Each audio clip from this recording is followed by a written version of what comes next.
wakijaribu kufungua lile gari.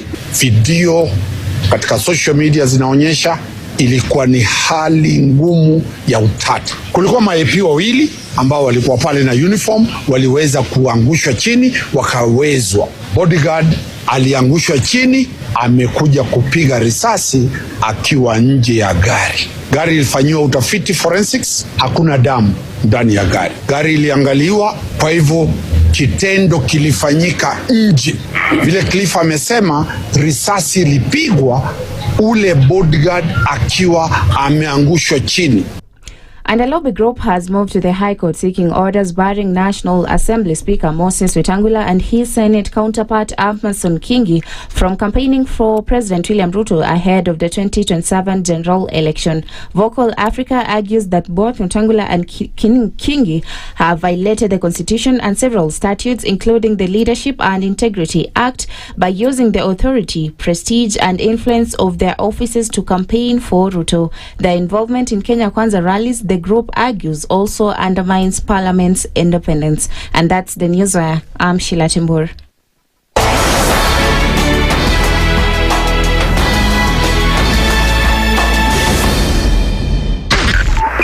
.5 Spice FM, Kisumu. Broadcasting worldwide, Spice FM. Online, mobile, and on radio. Facebook at SpiceFM KE. The following takes place from 6 a.m. to 10 a.m. every weekday on Spice FM. In this country, 6 families and 8,000 Kenyans control 90% of the GDP. We are not a country. We are a plantation. We work for Ruto. When you're telling the judges court orders are papers or they will not obey court orders, they're sitting and you're seeking orders from them. So how are they supposed to interpret it? Isn't it an oxymoron? When you see a judiciary that seems to be under some control somewhere, you start questioning. We have very powerful governors, but they don't use their offices to serve the people. If you are not shameful to do what you are doing, why should we protect you? I'm human. Everybody's human. So when you're told, kuja tuongee, I mean, you'd be a fool to say, staki kuongea. Conversations have to be had, you know? People in leadership should only go into leadership if they are ready and willing to change the lot of the people. The Situation Room, Kenya's biggest conversation. The following takes place from 6 a.m. to 10 a.m. every weekday on Spice FM. One of the things that are in our country is negative ethnicity. You find you as a state officer, instead of thinking as a Kenyan, you think like a tribal person. Let me tell you something. The biggest problem we have had in this country is a leadership deficit. There is nothing that you are going to do in the process of change if you are not a risk taker. So you really have to pursue your vision to a logical conclusion and even be ready to step on people's toes. When it comes to the economy, you can run away with it. They say statistics are like bikinis. They reveal a lot, but they conceal the vitals. And so government people would throw statistics at you and tell you they're revealing a lot of information to you, but it's really concealing the real vitals. We need to get out of that, because when we want to grow our democracy, one basic thing that really requires to be understood by the political class, by all of us, is institutions are critical. This is the Situation Room, the only way to start your day. In this country, 6 families and 8,000 Kenyans control 90% of the GDP. We are not a country. We are a plantation. We work for Ruto.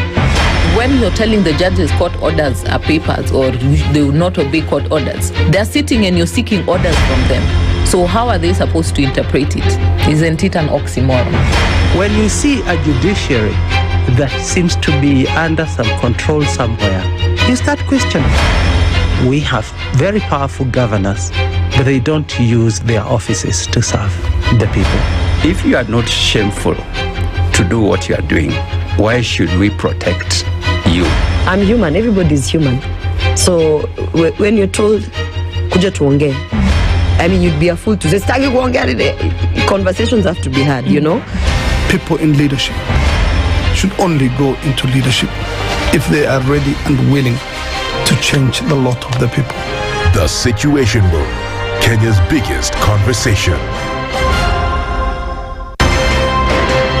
One of the things that are ailing our country is negative ethnicity.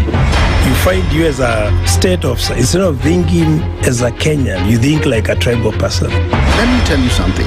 The biggest problem we have had in this country is a leadership deficit. There is nothing that you are going to do in the process of change if you are not a risk taker. So you really have to pursue your vision to a logical conclusion and even be ready to step on people's toes. When it comes to the economy, you can run away with it. They say statistics are like bikinis. They reveal a lot, but they conceal the vitals. And so government people would throw statistics at you and tell you they're revealing a lot of information to you, but it's really concealing the real vitals. We need to get out of that, because when we want to grow our democracy, one basic thing that really requires to be understood by the political class, by all of us, is institutions are critical. This is the Situation Room, the only way to start your day. Mature, intelligent talk every morning. Spice up yourself. Mornings done right. 94.4 Spice FM, Nairobi. Okay. Should I do like that? Gocha kwanza. Good morning. Good morning. How are you? Uko salama? Kabisa. Uko Niko poa. Ama? I'm fine, thank you. Yeah, you can the only one who can confirm that. I'm fine, thank you. Good to see you. Good to see you too. It's a Thursday. It is Thursday. Yeah. And your sweater is sweatering. Sunday. Very cold. Nice. Is it? Kuna baridi Nduh. Hapo wasn't convinced. Okay. I think I've been occupied. So I haven't really been able to see if the weather today is the weather like that. It's cold. Yeah, it's cold. It's relatively cold. Oh, okay. I don't know how many degrees you're playing around with, but yeah. Maybe it's also just me, so yep. But you are one of those people who always feels cold. I mean, I feel cold all the time. It's just 14 degrees. Just 14. I mean, it's 14. 14 degrees. Can you imagine how you'd be feeling if it was 10 degrees? I don't want to be in such an environment. Can you imagine if you were with the folks in Johannesburg or even Cape Town, where it's 7 degrees, 6 degrees this morning? Please keep protecting your jobs. Or Timboroa. Timboroa. I don't know how, because I went to school close to Timboroa and I used to do cold showers. I don't know what happened. I just never got used to it. You become soft. At some point, Mr. Ruri decided my students, it is very cold. We shall be providing hot water. Yes, and that he did for 4 years. Mr. Ruri, hats off. Yes. So then what happened to you? I don't know. You got soft. Genealogy. What? My father can't be where it's cold. The brother has tons and tons of jackets, sweaters all over the place. So it's an apple. The apple doesn't fall too far from the tree. C'est vrai. This is true. This is true. Well, beaters. It's cold. Iko wapi jacket? Iko wapi sweater? Ukishikwa na pneumonia inaenda kupeleka hospitali. So takuchapa kwanza. Who is taking you to septal? It will not be him. Not him. Yeah, especially when it's avoidable. Yeah. Yeah, okay. So I can see that. It's Thursday. Yes. It's the 9th of July. And this morning, the Situation Room back in your ears this morning for us to have some conversations around things this morning. Joyline this morning is just like which bear is it? The polar bear. That's the one that is in the ice places. Not panda. No, panda is in China. Yeah. With the big eyes. The black and white. They're so cute. And then polar bear is the one that is in the very, very cold weather. More panda because she has black and white. Okay, the black and white sour, but it's like she's so cold, it's crazy. Okay. Then Marian said good morning to me twice today. Am I that forgettable? Like the first time you said it, then now you had forgotten. And then now later when you said it again, okay, time out, she said. I'm not forgettable. Sour. Eve Good Morning is singing with an imaginary microphone. This, because they have refused to be shown, let me tell you the things that they do every morning. So now you will get to know them by the experiences that we tell you. So Eve this morning was singing through an imaginary microphone. You know how those people who take their toothbrush in the shower and they're Whitney Houston? That's Eve this morning singing Rita Ora songs. Yes. So everybody's in fine form this morning. Dennis Aseto is feeling cold, but he's wearing a sweater that you could be walking out of GQ. Hey, okay. Sijali. This to say that everybody's doing fine this morning. Akwabi Voke, even him is feeling cold. He has not come to work. Today we're on his case. He's late. So we have announced to the world. Voke is not here? Where Voke? Where are you? Was he even here yesterday? I can't remember. Voke is late. I'm going to tell Sakali and Okumu that you are late. It's now everybody knows. Play not with me. Voke tunakutafuta. So good morning, everybody. Karibuni sana. Now that we know everybody's in fine form, welcome. Willkommen is how many? In how many languages can you say welcome? Sanuda zua. Now, kason. Karibu. Bienvenue. Willkommen. It's enough. Bienvenue. Bienvenue en français. I used to think it's a city. Is there a city called... No, there isn't. I told you guys how my father made us learn like the geography of the world, and we would play these games where he would name a country and you'd name the city. Name a country, I'll name the city for you. The capital city. The capital city. That is. So that was really fun. And I think about the cities of the world and I remember my daddy. Well, into the conversations that we will have today, let me let you know what those will be at 6:15. The live streams are up on YouTube, Facebook, and on X. And a very good morning to our audience on KTN today. We're getting into it and getting into it proper. Thank you for joining us from wherever it is that you're tuned in, around the country, the region, and the world. You wanted me to tell you what the things are, what the frequencies are this morning. Let me tell you what those are really quickly. 94.4 in Nairobi, 96.0 in Nakuru, and 96.7 in Eldoret. You'll be on 90.9 in Njeri and 102.5 in Kisumu and 97.6 in Malindi and 87.9 in Mombasa. That's where we are this morning. And looking into the conversations that we will have today, let me let you in on what those will be.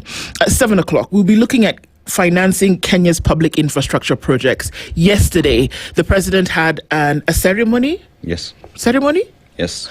And then it was like a moderating, there was a panel of industry, captains of industry, who were talking about how this infrastructure would work as he assented to the infrastructure bill fund thing. It is, what is it? Sovereign fund.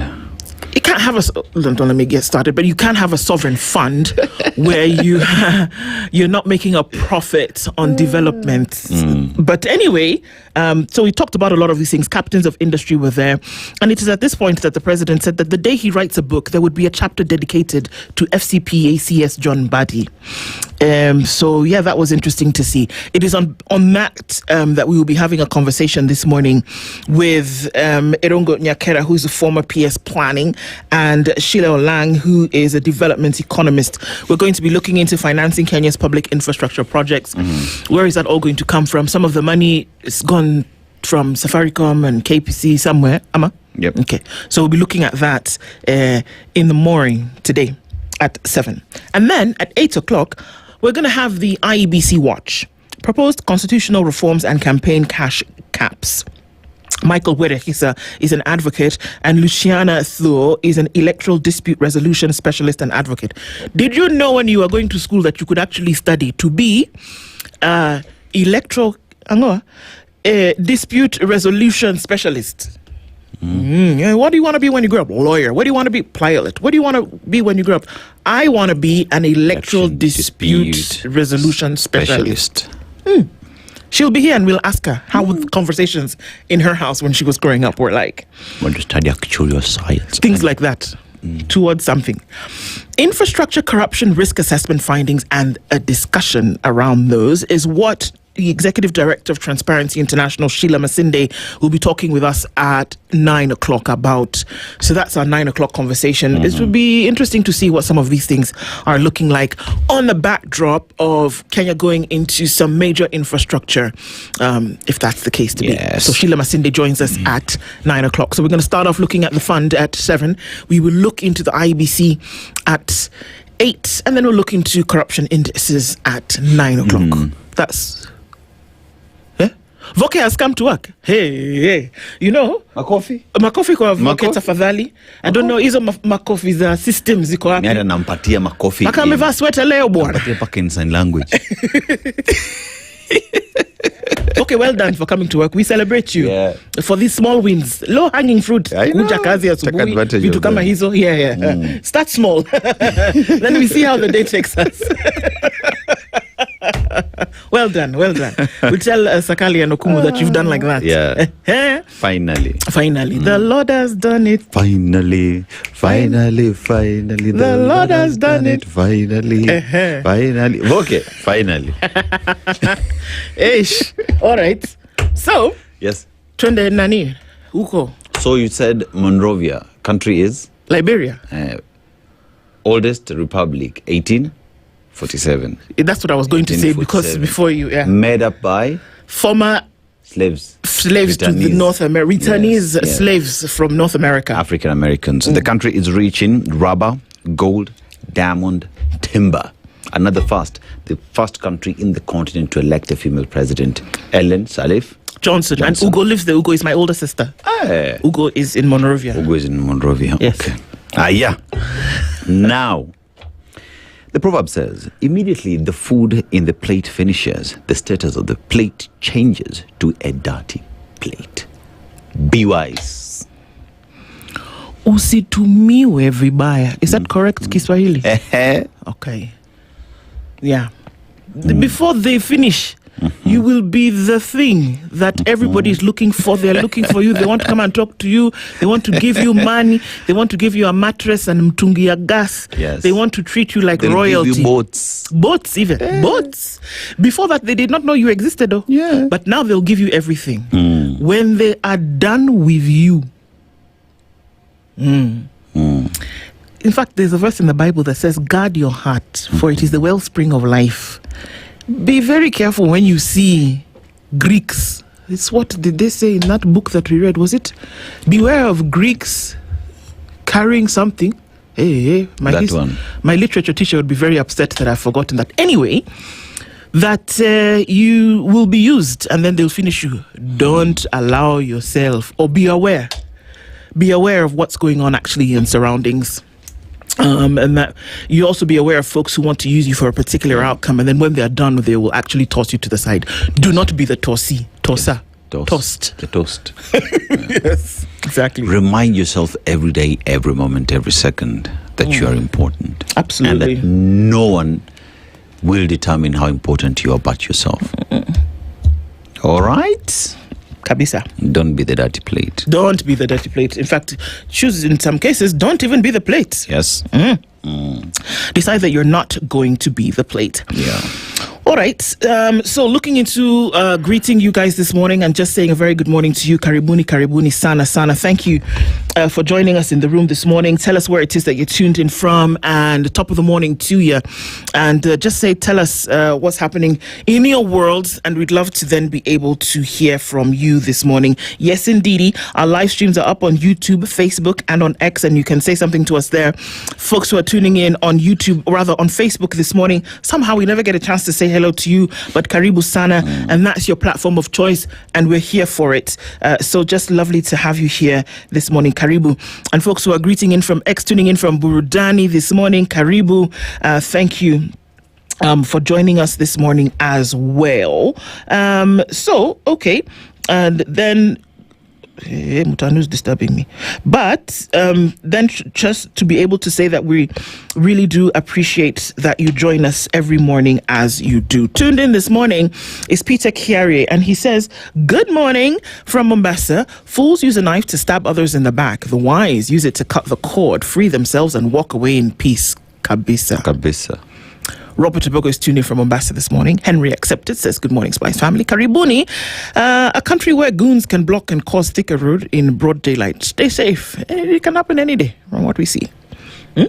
Yes. Jimmy Monuthi says, good morning, Spice family. Sylvia Elegua says, good morning, my lovely duo, Nduh and Dennis. We've got 397 days to freedom. Where? Nduh, sing me a cheerful song. The Lord has done it finally. Finally, the Lord has done it finally. Finally. Bas. The Lord has done it finally. You're awake. You're awake. One thing. Kabisa, Dennis sang the song for you. Sindo? Okay, fantastic.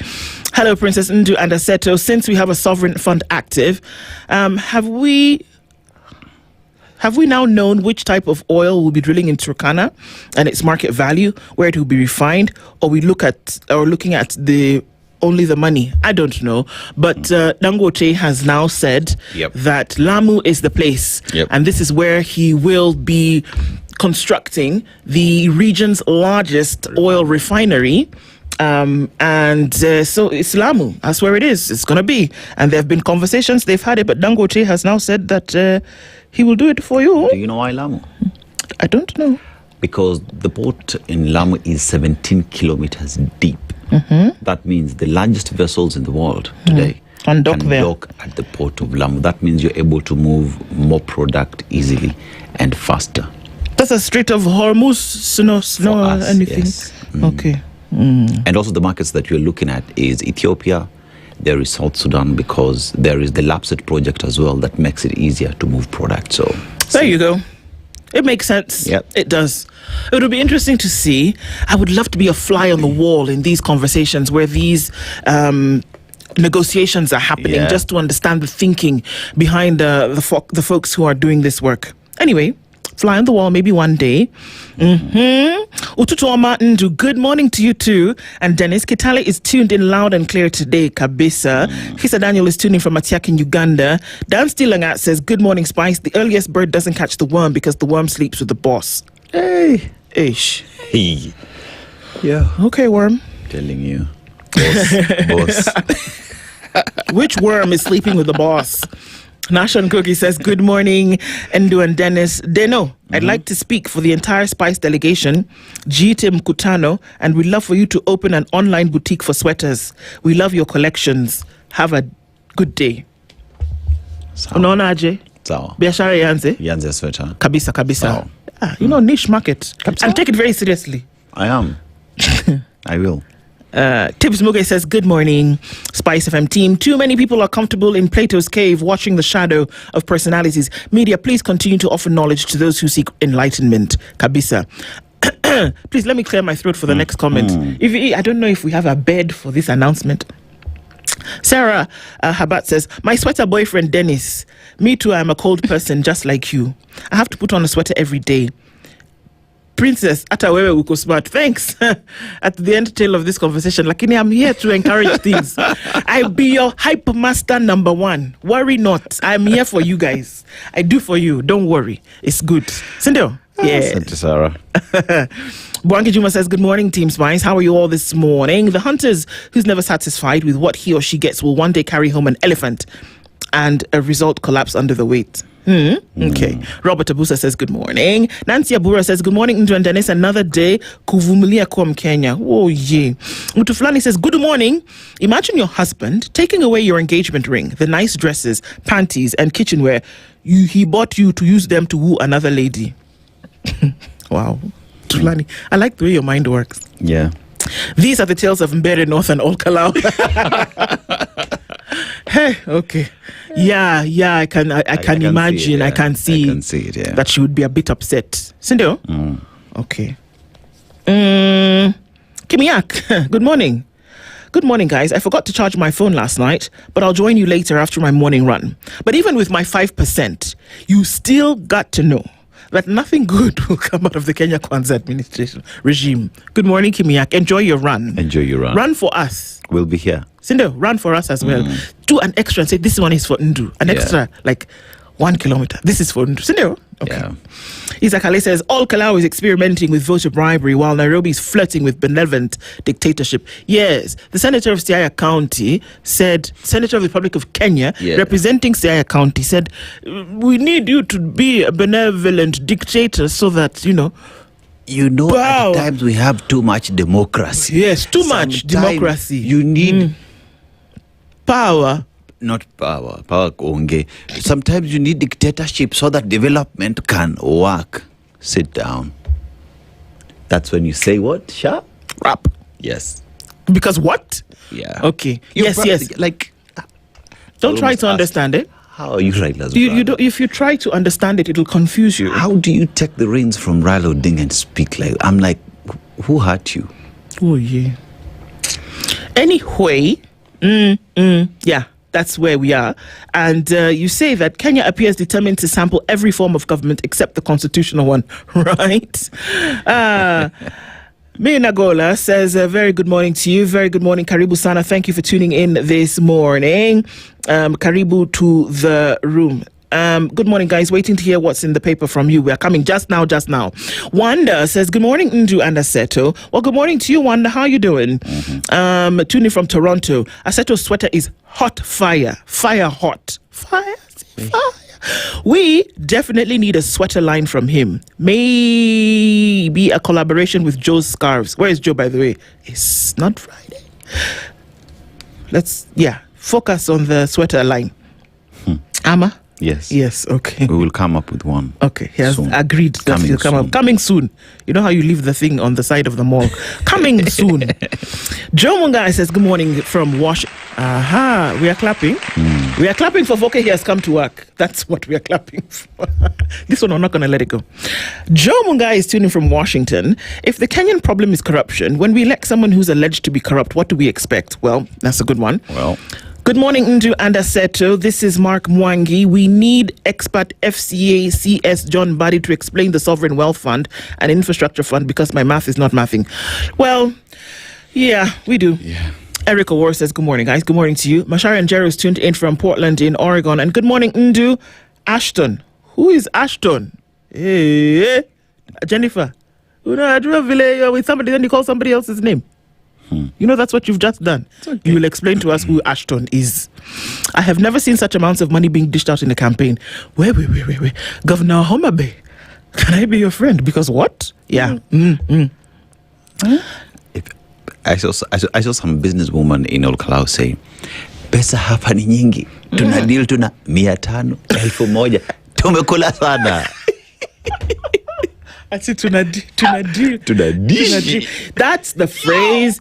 Beware of Greeks carrying gifts. Mr. Monroe would be proud because I have remembered. Beware of Greeks carrying gifts. And it comes from a story whereby the Greeks, whenever you're friends, really, and you had to wonder, these Greeks are the ones who've been treating us like crap all this time. Then suddenly they've come with gifts. So the phrase then came, beware of Greeks carrying gifts. In Okoh, who are the Greeks? I'm just asking a question. Yes. And Daniel Churu is tuned in this morning. Another blessed morning for us to be thankful despite everything. Just want to tell Kenyans that the struggle for a better nation is a battle concerning all of us, and each of us must play a part. Eric Nganga says, good morning, Spice family. The speakers both of the National Assembly and the Senate should always be neutral. Campaign na kusaid na government wawache kabisa. Drift Session is tuned in this morning and says, today we ask, who has oversight over the Sovereign Wealth Fund and the National Infrastructure Fund? Who audits Transparency Kenya, transparency and accountability? We'll be asking that question today at 7 as we have that conversation. Georgia Demo says, good morning, Spice family. Rongo is listening. Ramtula Omar says, you're back in Kenya. Did you bring your wife? Welcome back. Jennifer Tanya is clapping for you. Oh, so clapping for Voke. Yes. Raskodora says, good morning. Watu tuned in, always listening to the Situation Room on my headphones. Karibu kabisa. Indeed, the best show. Thank you for being here. Fiery Red says, good morning, Nduh and Dennis. Thank you for being here as well. And Patricia Arum is tuned in this morning and says, as you freeze over there, Kisumu is hot. We can sambaza you some heat. Apana. We have plenty. Meanwhile, tell Kinec, as I call them, to pay contracted professionals who manned last year's exams. FCPA John Mbadi 3 weeks ago. 2 weeks ago, said that that money had been released tomorrow. Money was going to be released tomorrow. If tomorrow never comes. Yeah. Apo Nduh, because what? Anyway. And exams are coming. Yeah. Yeah. Christina says, good morning. Collins Juma's also tuned in this morning and says, Dr. Buri is suffering from old age syndrome. Paul Olaka says, good morning, tuned in. Jana Gashoka alikuwa amejaa ngori. What's that? Ngori. Hasira. Okay. Yeah, okay. Moving on swiftly. Beware of Greeks bearing gifts. Exactly, that's what it is. Daniel, good morning to you. Lamek says, I see a launch these days and I see money wasted. Ruto can launch a project in my home and I would not appreciate it. Let's spend better. Sindio? Oh, Raimtula said he has not gotten a wife. He just got engaged. Just engaged first. Posa. Okay. Who is Posa? Oh, Posa is like dowry. Oh, right. Yeah. Okay. Like a Posa. So he has booked himself a jikao. God. Yes. I am Tola. Let's call it like that. Well, congratulations to you, Raimtula. And everybody who tunes in this morning, thank you so much for being part of this. And let's get into it proper. And we know that there are the folks who don't comment, but they're here. We welcome you as well. Yeah. And we're very glad that you joined us in the room this morning. So let's do a thing. Let's look at what the weather has in store. If it's going to drop in temperature and put Dennis Aseto in a bit of a bind, or if the sun's going to come out and shine. Pambazuka. Ime pambazuka. Pambazuka na Yesu. Apo ndio tuko. And then we'll take a look at what's going on with traffic. Come back and look at what's going on in the headlines. A very good morning to you. This is the Situation Room, the only way to start your day. The weather with SpiceFM. Temperature's dropping. It's 13 degrees now. We'll see a high of 24 and a low of 15 in Nairobi. It's clear at 14. Then looking into Nakuru, we'll see a high of 27.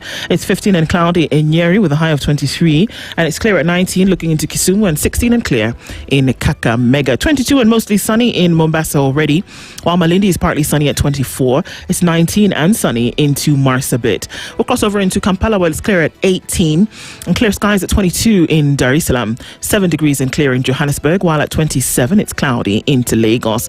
Clear skies at 20 in London and 32 and partly sunny into Beijing. We're looking at clear skies at 24 Wednesday night in New York. Coming into Thursday, we'll see a high of 28 and a low of 22. Chilled Spice.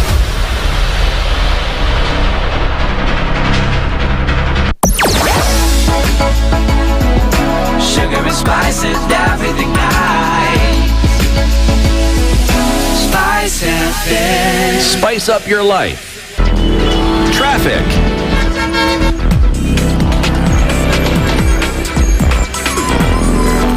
All right, let's take a look at what it looks like. And it looks like traffic is not doing a thing just yet. Clear streets wherever you look, really. A little bit of traffic right around Kasarani on the Thika Superhighway as you come out then towards the Outer Ring Junction and then towards the city. But apart from that, really nothing much is buzzing at this point. I think you'll be able to get where you're going without too much of an issue. We'll take a look, circle back in a short while and see how that looks. We'll talk Spice FM. KE on X, hashtag The Situation Room.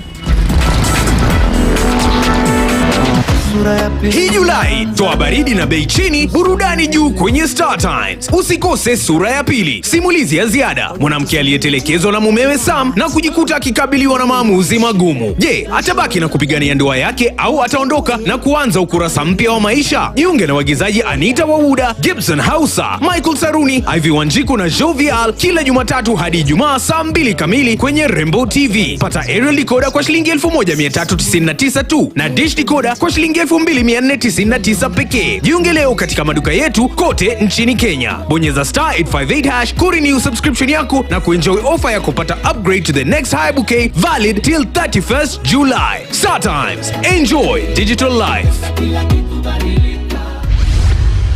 Mature, intelligent talk every morning. Spice up yourself. Mornings done right. 94.4 Spice FM, Nairobi. Okay, so we're going to look into the headlines. So Rahim Tula says that, Nduh and Ugo, an amazing combination. Yeah. And that we should bring her to the studio. She's been here once, actually. She works on a project dealing with an arm of the UN where they deal with justice and police reforms. And so she came here with the Chief Justice of Liberia. So that was surreal. With two people who looked very alike in the studio at the same time. So that's it. Let's look into the headlines. The front page of the Standard, Kenya's bold newspaper. Untouchable cop. Did you know that there's an untouchable cop?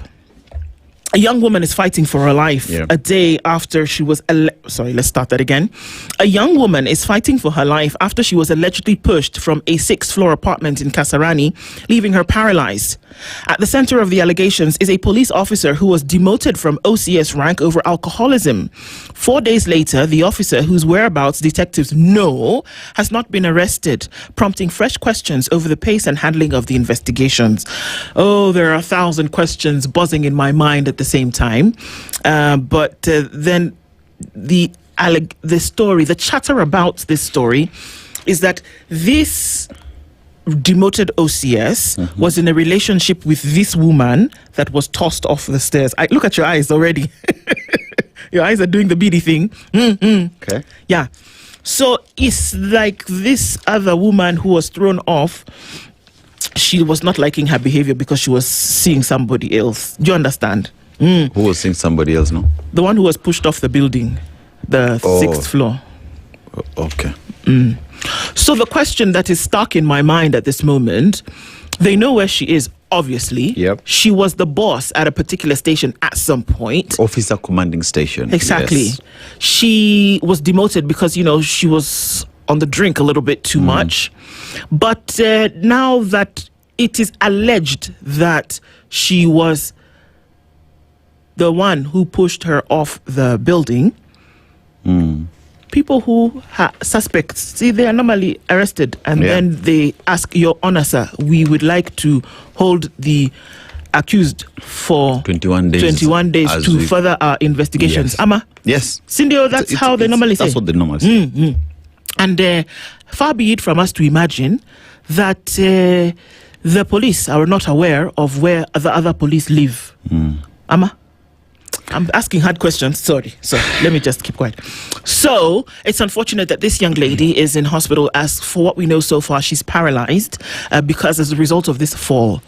So you would think that inside your house, you can do investigations very fast as per you are the one living in the house. You get where I'm going?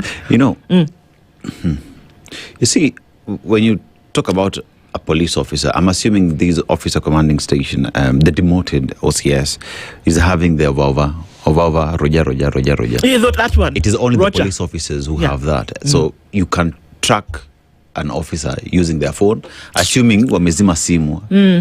Wanaweza zima Ovava. Sindio, inafaa kuweka battery. Sindio? Yeah. So that means they would even know the last point where Over was. Yes. So in this case, you're just saying perhaps maybe doing investigation is really difficult in this case. That's why, because the over battery is finished. That's why we can't find her. Okay. We've not arrested her because the over battery is finished. It's finished. Yeah. So when they charge the battery, perhaps. Yeah. Perhaps. Yeah. Yeah. That's just on page 1. Is she still at work? They said they've not arrested. That would be really bold. That would be really ballsy of her to keep coming to work every day after this has happened. I don't know. But anyway, I don't know. Yeah. Nairobi water employee. Now we are going to page 2. See, all of that is just on page 1. Page 1. Page 2. Nairobi water employee has been fined 5 million shillings. For what now? For using a fake UON degree. Hello, Nairobi County. Did it even cost 5 million? Does it, for those of you who went to University of Nairobi, does it cost 5 million shillings for the 4 years, or maybe 5 years if you're doing engineering, 7 years if you're doing medicine before you do your internship, 5 years if you're doing law, 4 years if you're doing some other BEd, blah. Does it cost 5 million, Bob? Yeah, imagine now you're going to pay 5 million. See, you would have just gone and read the thing and then paid less. Do you understand? Start from certificate level. Even say I don't have a degree level, go diploma, then get yourself a degree. But that goes to show, because I know of an audit that is taking place in various counties, including even in the forces, where they're cleaning up they're auditing the books, and anyone who's found to have used. There will be many of these from what we see. This gentleman got a fake degree to land his job. William John Okanda faces 3 years in prison if he doesn't pay the fine after he was found guilty of the 3 or 4 counts he faced. Milimani Anti-Corruption Court Senior Principal Magistrate Selesa Okoh ruled that a Bachelor of Commerce accounting degree he submitted to secure employment in 2016 was never issued by the university. 2016, 17, 18, 19, 20, 21, 22, 20. Okay. So you've been earning salary for 10 years on a fake degree. Maybe that's where they got the 5 million from. Anyway. Uganda is to send medical experts to DRC as Ebola crisis deepens. Okay. So, I continue. Just finish what you want to say. Where are the people for Kenya? Just chilling. Okay. So just leave that story. Like keep your airbase. No. Okay. Catnip lotion. Did you know about catnip? Okay. Catnip is a weed, but it's got a really pretty flower. It shows promise as an affordable mosquito repellent. Now, I don't know if they're going to extract something from it or they're going to ask people to plant it in certain areas. But catnip is actually a weed, and it's a herb, okay? And it's a naturally occurring compound that repels mosquitoes, making it a promising plant alternative to conventional repellents. It can be grown locally, processed into oil, and manufactured into lotion through community-based enterprises. So you can make catnip lotion and put it on your skin, so then you repel mosquitoes. I would go for that. I would too. You know? Because it's like citronella and all of these things that you can put in a lotion. We deal with the mosquito problem, especially in Mombasa, the coastal region, and the lake regions. Yes. So perhaps if this is something that they would grow and process to help the residents of the area, we would be fighting malaria, and we would be as well job opportunities. Right? I think it's a great thing because already you have people who are extracting. I mean, it's the same process that you can't say it's something you need a lab or something, some huge high-tech facility to do it, because you have people extracting avocado oil. True. Cashew oil, coconut oil, macadamia. Exactly. You have them doing it locally on their own. So you can actually extract the oil from this and put it into a lotion. People are making lotions. People are, forming their own businesses. This is something that you can do. I think this is a wonderful, wonderful thing. And that if we can just combine policy with the practice and actually get it done. Because you can plant catnip today and it would flower and give off the bud in a very short period of time. This is one of those things where I say 100% go for it. Think about the burden of treating malaria that would have been lifted in areas where it's a problem. Exactly. Yeah. So on page 4 is the story of the police officer under scrutiny after woman plunges from the 6th floor. And so that needs to have a look at it real quick. A group wants speakers out of campaigns. I don't even think it should be the group. There is this document for which it was promulgated in 2010, for which there's a huge flag that flies over Uhuru Park. It's called the Constitution. Yes. And it also says you should not hold office and also campaign. I mean, come on. So the group wants this. I think that people should just follow what the Constitution says. I'd really want to know what the standing orders of the houses they represent says when it comes to neutrality and being impartial. Yes, me too. Because if they are the ones who are presiding over these standing orders and they are breaking them, bro, you got no business being in that office. I'm sorry. Why are you sorry? So. There's this placement organization called COOPS. 686,000 KCSE candidates have been left out of placement. Remember that they gave a couple of days ago, they said that those who sat KCSE would then be placed in university and you would get that placement this week. Now, out of the number of people who sat KCSE, not that you were on a waiting list, you've not been placed at all. So COOPS is being asked, excuse me, Alpha. Nduh. KCPE to high school, 100% angoa transition. KCSE to university or tertiary institution, 100% angoa transition, but you were talking about 686,000 under no transition. TASA groups is being asked to explain. Now, the number of those who have been admitted to a tertiary or university or whatever the case may be is 91,736. So, I mean, they are the ones who admitted to diploma and certificate program in technical and vocational education training institutions. So confusion has hit the years. I've got to read this real quick. Confusion has hit this year's university and college placement after nearly 700,000 candidates who sat the 2025 KCSE examination were left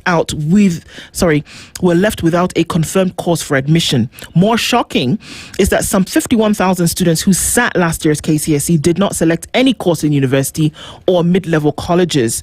Another 3,000 students declined to be placed by Kenya universities and colleges' central placement COOPs in available slots after they missed out on their first choices. These are the shocking realities of secondary school students who scored university grades of C+ and above, but shunned placement in institutions of higher learning. We have this conversation often, but we never get to a solution. Never. Nobody's asking questions. What's going to happen to these 686,000? Number one. Number two, what about those who never made a selection? There's supposed to be a process whereby you have to make a selection, and that window period has been extended, overextended, but they still fail to select. Wagwan. Let me move. The Kiharu Member of Parliament, Ndende Nyoro, has said handling of all Kalau by-election puts 2027 poll at risk. This is what he's saying. The way you are doing this thing now is what is going to look bad later. Lake Naivasha's rising waters, it continues. 4,600 Kenyans challenge bid to hive off Nairobi National Park. They're saying, stop it. Internal wrangles are hitting the opposition to push and name the 2027 flag bearer. Now, surprise, surprise. In the opinion pages, Elias Mokua says, let me tell you, it's like a shock. What a shock. You do not have to hire goons to terrorize Kenyans to win. Really? Imagine. Somebody had to put it on paper for you to read and understand. Get yourself a copy of the Standard newspaper. Standardmedia.co.ke will also let you have a copy of the e-paper. And now we know that tomorrow we go into the semi-finals of the World Cup. 8 teams remain in hunt for World Cup glory. Spain versus Belgium play Friday night. France versus Morocco, that's going to be a cracker. Norway versus England play on Sunday. And Argentina versus Switzerland also play on Sunday. The World Cup is coming to a head. This will be fun. Yes. Over to you, sir. Daily Nation. Ex-EPROBOS tortured workers over 96 million. On Saturday, June 27th, 4 employees of Tarita Group Limited gathered at the firm's offices on the 5th floor of Tarita Center in Eldoret Town for what they believed was a routine monthly financial meeting with their boss, former Energy and Petroleum Regulatory Authority Director General Daniel Kipto. But this was no ordinary meeting to reconcile accounts, as it turned out into a harrowing ordeal over missing cash based on their testimony and police reports. So, walienda meeting wakapigwa. That's what I'm trying to understand. When you say torture, which kind of torture are we talking about? Because, anyway, that story has been expounded further on pages 4. Let's just see what. Unlike the norm in the past gatherings, Mr. Kipto drifted in and out of the room as he asked questions about the books of accounts stretching back to December 2025.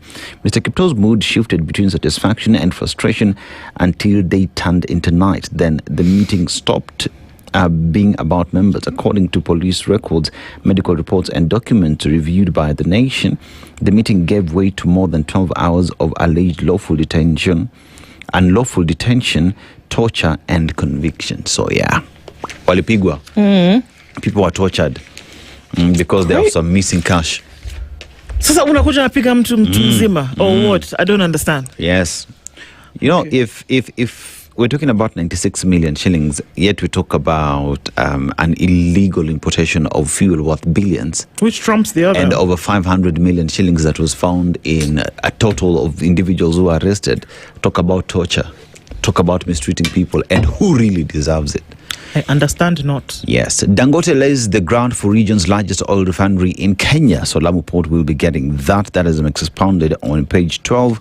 And it is that story on COOPS where 9,000 varsity qualifiers shun degree for diploma certificate courses. So nearly 9,000 students who qualified for university admission 2025 did not apply for placement to universities, but instead opted to pursue diploma and certificate programs. Perhaps, when someone looks at, I think I will do better in these DVET courses because it gives me more leverage over just taking a degree course. Yeah, so that is on the first page. Harvest time. It's raining money. Goodies in Okoh. It is harvest. And it is not harvest of plants. No, it is harvest of money. Cylinders. Money in cylinders and a mattress. Where were you sleeping before? On the floor? Driver of pickup in historic Mkunji rally dies age 75. So that is Julius Maina Kago. He died before fulfilling his 35-year dream of sharing a cup of tea with James Orengo. James Orengo? Yeah, the man wanted to have a cup of tea with you. Now, Fikirini's bodyguard freed on bond. So, one of the bodyguards attached to the Youth Affairs Principal Secretary, Fikirini Jacobs, was arraigned yesterday before the Makadara Chief Magistrate Court over the fatal shooting of a man in Kariokon. So, he was released on a bond of 20,000 Kenya shillings. Okay. So, State unveiled special license for garden, beach and hotel weddings. Rahim Tula, you might need this story. But there's always been a special license for those. Has there not been? Yeah, so the license is intended to provide greater flexibility for couples while ensuring every marriage complies with the legal requirements. So for Kenyan citizens applying for Christian or Hindu marriages by special license, applications are required to submit copies of national identity cards, valid passports or refugee alien cards together with birth certificates, according to the State Law Office. Wale wenye majiko zinaenda kuwashwa. Now you know what you need to do. Just acquaint yourself with the new regulations that have been put in place. Now, expired UHC contracts trigger protest over permanent jobs. So ministry awaits Senate's approval to secure additional funds as unions prepare for nationwide strike over delayed permanent employment. Nduh. There was an agreement. There was a contract signed on when people would be put on permanent and pensionable terms. Okay. One asks the question then, how do you wait until the last minute for you to start requesting for funds to solidify that agreement that you signed? It wouldn't be crazy if we didn't wait to the last minute. Right? Why do it on time when you can wait until the last minute? Until the last minute. Yeah. So how do we put it? Where is the intention of the seriousness or honesty really in fulfilling that promise? You have to wait till the last minute. You see those things where you talk about a pot of gold at the end of the rainbow? Yeah. That would be easier to find with the little elf or dwarf or gnome than this intention that you talk about. Yeah. The pot of gold at the end of the rainbow is easier to find than that intention that you're looking for. Okay, thank you for coming to my TED Talk. Okay. Yeah, so when you go to page 10, Sifuna team planned to expose divisions in united opposition. So we have that as well. And it tells of Olkalau, boats, shoes and goodies galore. So it is what again? Harvest season. Refinery to boost Kenya's energy credential in ESC. So Dangote Group says site has been selected and design and engineering work has commenced. President Ruto says date for groundbreaking ceremony for project in Lamu already set but fails to disclose it. So Dangote has confirmed that is setting up in Nairobi. You want to talk about sovereign fund tongea baadaye siku nyingine. Sawa. Okay. Ni hayo tuko sasa. But you just be rest assured that Dangote is actually going to build this one. He will. So he will. It's not those ones for I will do and then I won't. No, he'll actually do this. That he will.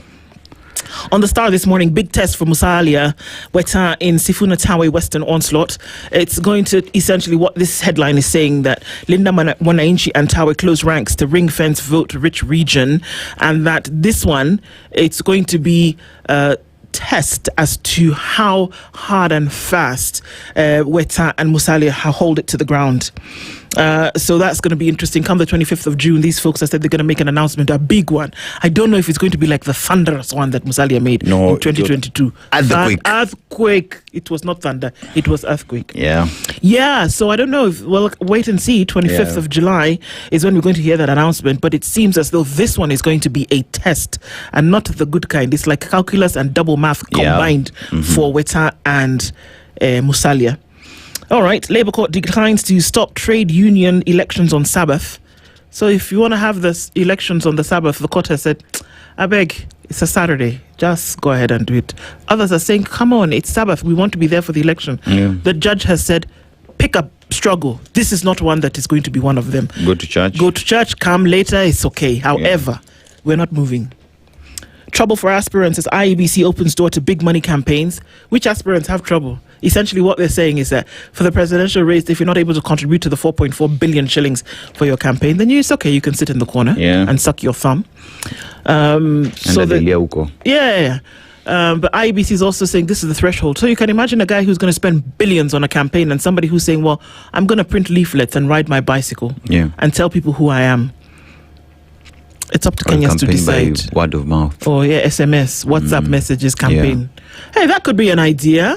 Could be. Yeah. There are ways, guys. There are ways.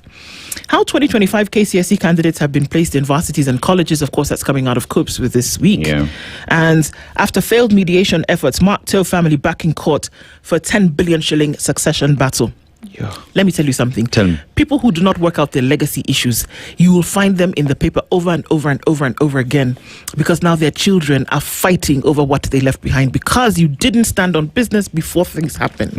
The people who say do something about your paperwork, as you're nearing that age of when anything could possibly happen and you've amassed wealth that could bring issues later, sort out the paperwork. I know we don't like to talk about death as Africans, but now see what's happening. We must. Look at what's happening. Your family, not strangers, are back in court fighting over something that you've left behind. Sipoa. Sipoa at all. So that's what it looks like. And then, of course, the Business Daily tells us today that wealthy investors booked 10 billion shilling gains on the NSC rally.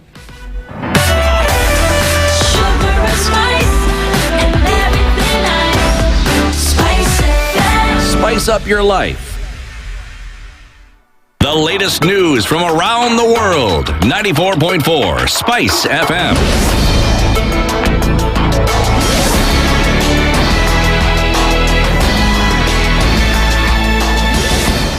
Good morning. This is the news. I'm Sheila Tembor. Kenyans may face higher fuel prices as rising global crude oil costs are expected to influence the next fuel price review by EPRA due on 14th July. Brent crude, the benchmark used to price Kenya's imported fuel, has risen by about 5% amid renewed tensions between the U.S. and Iran. The increase follows U.S. military strikes on Iran over allegations that Tehran was behind attacks on commercial vessels in the Strait of Hormuz, a key global oil shipping route. Energy experts warn that prolonged tensions could disrupt oil supplies and push international crude prices even higher.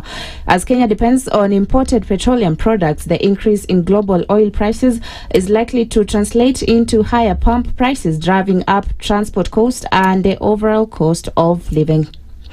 The Ministry of Health has warned that an ongoing blood shortage in hospitals across the country is putting the lives of patients in need of emergency and specialized care at risk. According to the ministry, the shortage has severely affected accident victims, mothers experiencing childbirth complications, children suffering from anemia, and patients undergoing surgery or treatment for chronic illnesses. Health experts say safe blood is a life-saving resource, emphasizing that blood donation is safe and possesses no health risk to eligible donors. The ministry has urged all Kenyans who qualify to donate blood regularly at designated collection centers to help replenish blood stocks and save lives. Are you then surprised when she's having moderate or very severe anemia? You go to Kilifi, you have HBs of up to 3. What's the pregnancy outcome? Might find a woman in Samburu who is looking for the blood, but then they have to get this blood all the way from Nakuru. It means then this woman is at risk and she's bleeding. It's a time-sensitive issue if you not intervene immediately. So we need to be able to say this blood is ready for the woman at the point of where she's delivering. You don't need to have a patient in the hospital for you to donate blood. Let's always go and donate blood. What I can say, men can always donate 4 times after every 3 months, and women can always donate 3 times in a year. In other news, Housing PS Charles Singer says he is facing more than 85 court cases related to the implementation of the affordable housing program and is also expected to stand trial in the contempt of court case. Speaking in Kisumu, Hinga said the legal challenges have slowed the rollout of the housing projects and efforts to address the country's housing deficit. He maintained that every Kenyan has a constitutional right to decent housing. The PS also accused the opposition of misleading the public about the program. The speaking claims that the affordable housing program will be scrapped as propaganda intended to deny Kenyans access to decent housing. Hinga was accompanied by Kisumu Governor Professor Anyang' Nyong'o, who underscored the need for close collaboration between the national and county governments. When people are bankrupt of ideas and they are bankrupt of a vision, they start to radicalize people based on hate. That there is no way we can develop Kisumu if we are not taking money away from Voi. Because it's not a favor we are doing you, it is a right. Our constitution therefore divides government to 2 levels, national and county. Separate but interdependent. It is a reality we are living by working together to bring up cities which begin caring for their citizens. And the ODM leader and Senator Oburu Ogenga has urged President William Ruto to remain steadfast in making decisions that serve the country's best interest despite political pressure. Speaking at State House in Nairobi, Oburu said the president should demonstrate firm leadership to ensure development projects are implemented even in the face of opposition from some political leaders. He noted that while democracy has created greater freedoms, some activists and interest groups have at times used those freedoms to hinder the implementation of key government projects. We try to move, but private interests around who want to benefit from small infrastructure which does not move the country anywhere. Always come in to put pressure on government not to move. And sometimes there is too much democracy. There should be some little benevolent dictatorship so that some things can move. Mr. President, I don't want to say that you should be a dictator. I'm not saying that. And that's the news. I'm Sheila Tembor.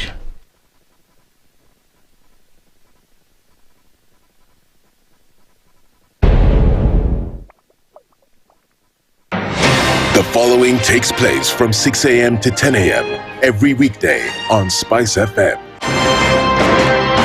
I am also a publicly elected official. Okay. My salary is paid by your taxes. Yes. So if you need me to answer questions, we will not run away from you. Asante, we will always be here. The government itself is engaging in corrupt practices.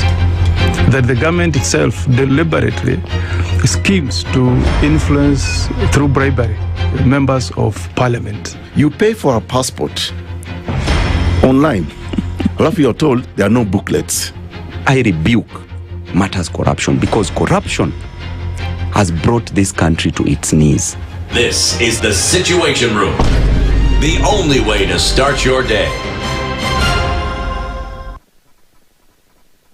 The following takes place from 6 a.m. to 10 a.m. every weekday on SpiceFM.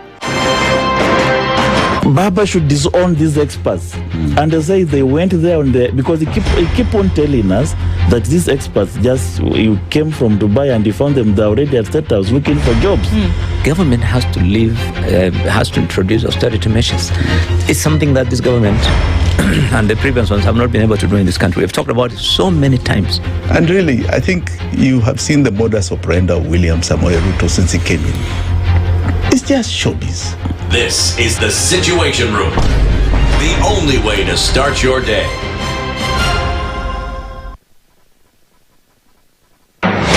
The following takes place from 6 a.m. to 10 a.m.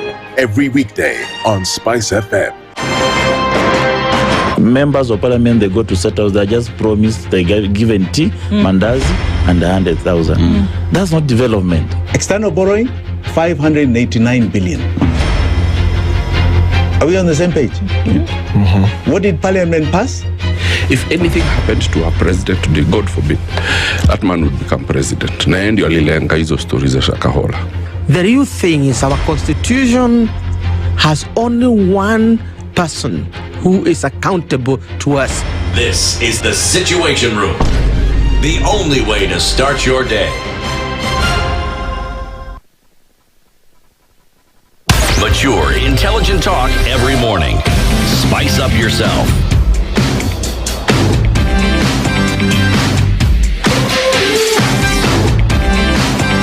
Mornings done right. 94.4 Spice FM, Nairobi. A very good morning to you at 8 minutes after 7 o'clock, and we get into our conversations this morning. But before we do, yes, you want to tell us something. Now let me tell you, right? There is something called bomba. Sema bomba. Bomba. Bomba. Bomba. Bomba. And this is all about storage. When you talk about bomba letu, ukuaji letu, something must come to mind. Talking about KPC, Kenya Pipeline Company PLC. Why PLC? Because now it is operating as a public limited company and has been in the business of storage, transportation of fuel from Port of Mombasa to East Africa, not just Kenya. And with that now, as it's operating as a publicly listed company, it is there to ensure that they're able to ensure that the economy of the country continues to push forward, because fuel, petroleum products is key when it comes to an economy of a country. And here we're talking about East Africa community. But that's not all that they do. Through their foundation, they're equally able to uplift communities across Kenya. So the KPC foundation is taking children to school, ensuring that their education is secured. The very best, the creme de la creme in our societies, KPC Foundation is taking care of them. KPC PLC, now a publicly listed company, is ensuring that it's fueling progress of Kenya. And the tagline, as nimekwambia, bomba letu, ukuaji wetu. Sema na mimi, bomba letu, ukuaji wetu. Ukwaju. Ukuaji. I got it. Ukwaji letu.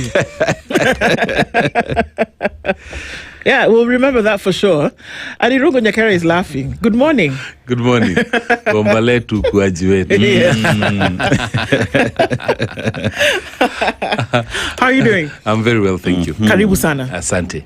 Good to see you, and thank you for joining us this morning. I'm very happy to be here today. Yeah. A lot of things to look into. Sheila Lang is also going to join us at some point for us to then look into this, because there's a lot that happened yesterday. The president, of course, assented to the infrastructure fund. And there's captains of industry who sat in a room and basically endorsed this. And so we're asking questions this morning, essentially around, where Kenya is going to get money for these infrastructure projects, and are they actually going to be enough, or does this actually make sense? Looking at the whole ecosystem of this conversation. So we'll get into that shortly. But Dennis has taken us this week, interestingly, to Liberia. Yes, Liberia, capital Monrovia. Yeah. It's named after a US President, James Monroe. And it is the first republic in the continent, formed in 1847, mostly by released slaves from the United States of America. So African Americans came and formed that country. You look at the flag, resembles the American flag, but it's a rich country that has rubber, timber, diamond, and gold, and that is which propels the country's economy. Also, the first African country to elect a female president, Ellen Sirleaf Johnson. But the proverb we get from them is interesting, eh?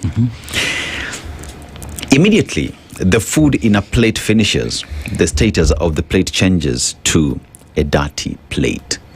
And they say, be wise. Yeah. How would you interpret it? I think it's interesting.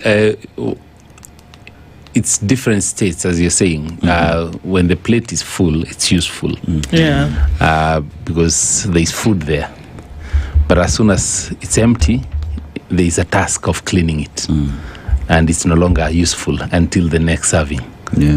So I think it's just even in life when sometimes somebody is really looking for a job. As soon as they're employed, they start coming in at 10 o'clock. Yeah, it's people don't look at where they are and what they're doing right now, rather than actually what about the future. Yeah, because that plate will still be used again. Yeah.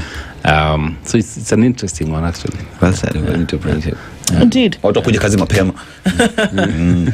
So you worked in a position as an engine in a department for planning, yes, in government, and to understand that Kenya needed to get to the place, or still needs to get to the place whereby it has developed. We also know that within development circles, the place where you can say you can actually be developing is if you are selling for profit.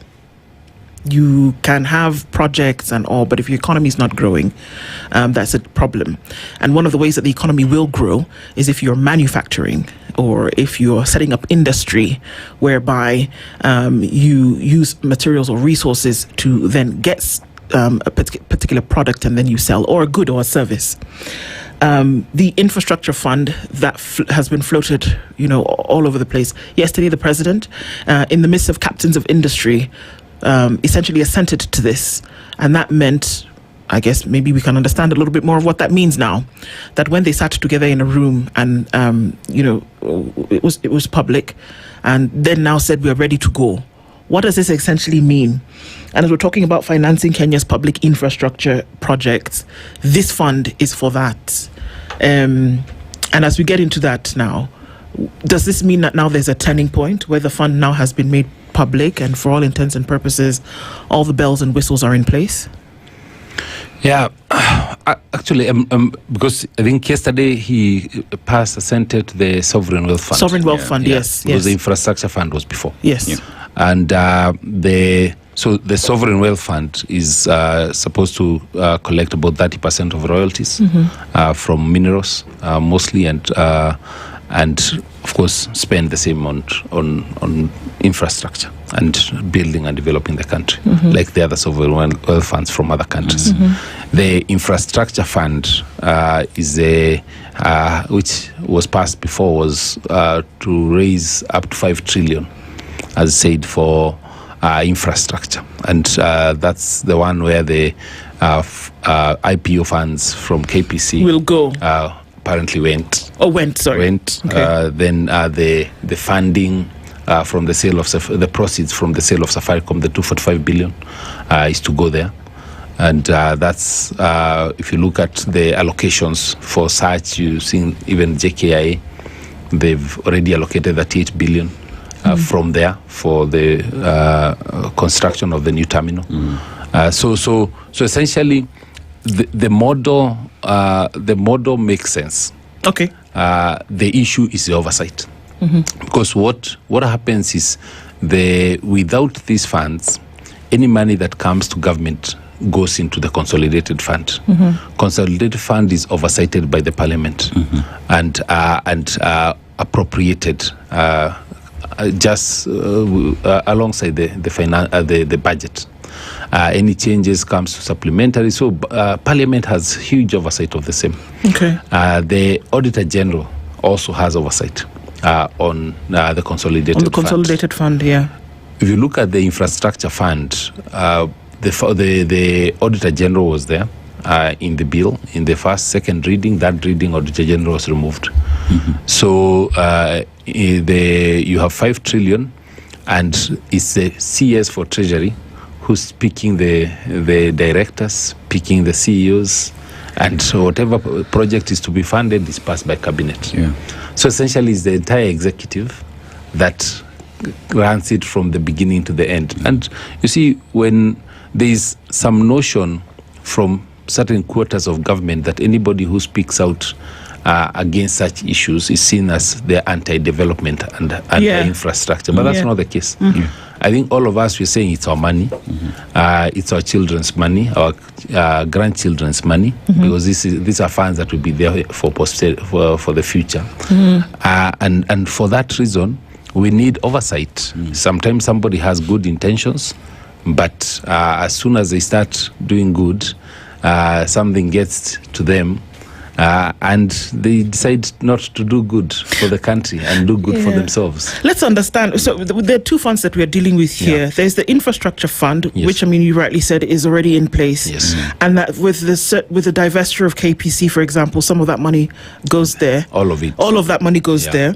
Yeah. And Safaricom, which the court then just decided the other day that you can go ahead with this thing. Yeah. That money also went there. Yeah, the 245 billion. Yeah, 245 billion. And that's supposed to be for infrastructure projects. For infrastructure projects. Now, this sovereign wealth fund, which the president, together with captains of industry yesterday, essentially assented to, means that you set aside money, like you said, from mineral deposits and things like that. Yeah.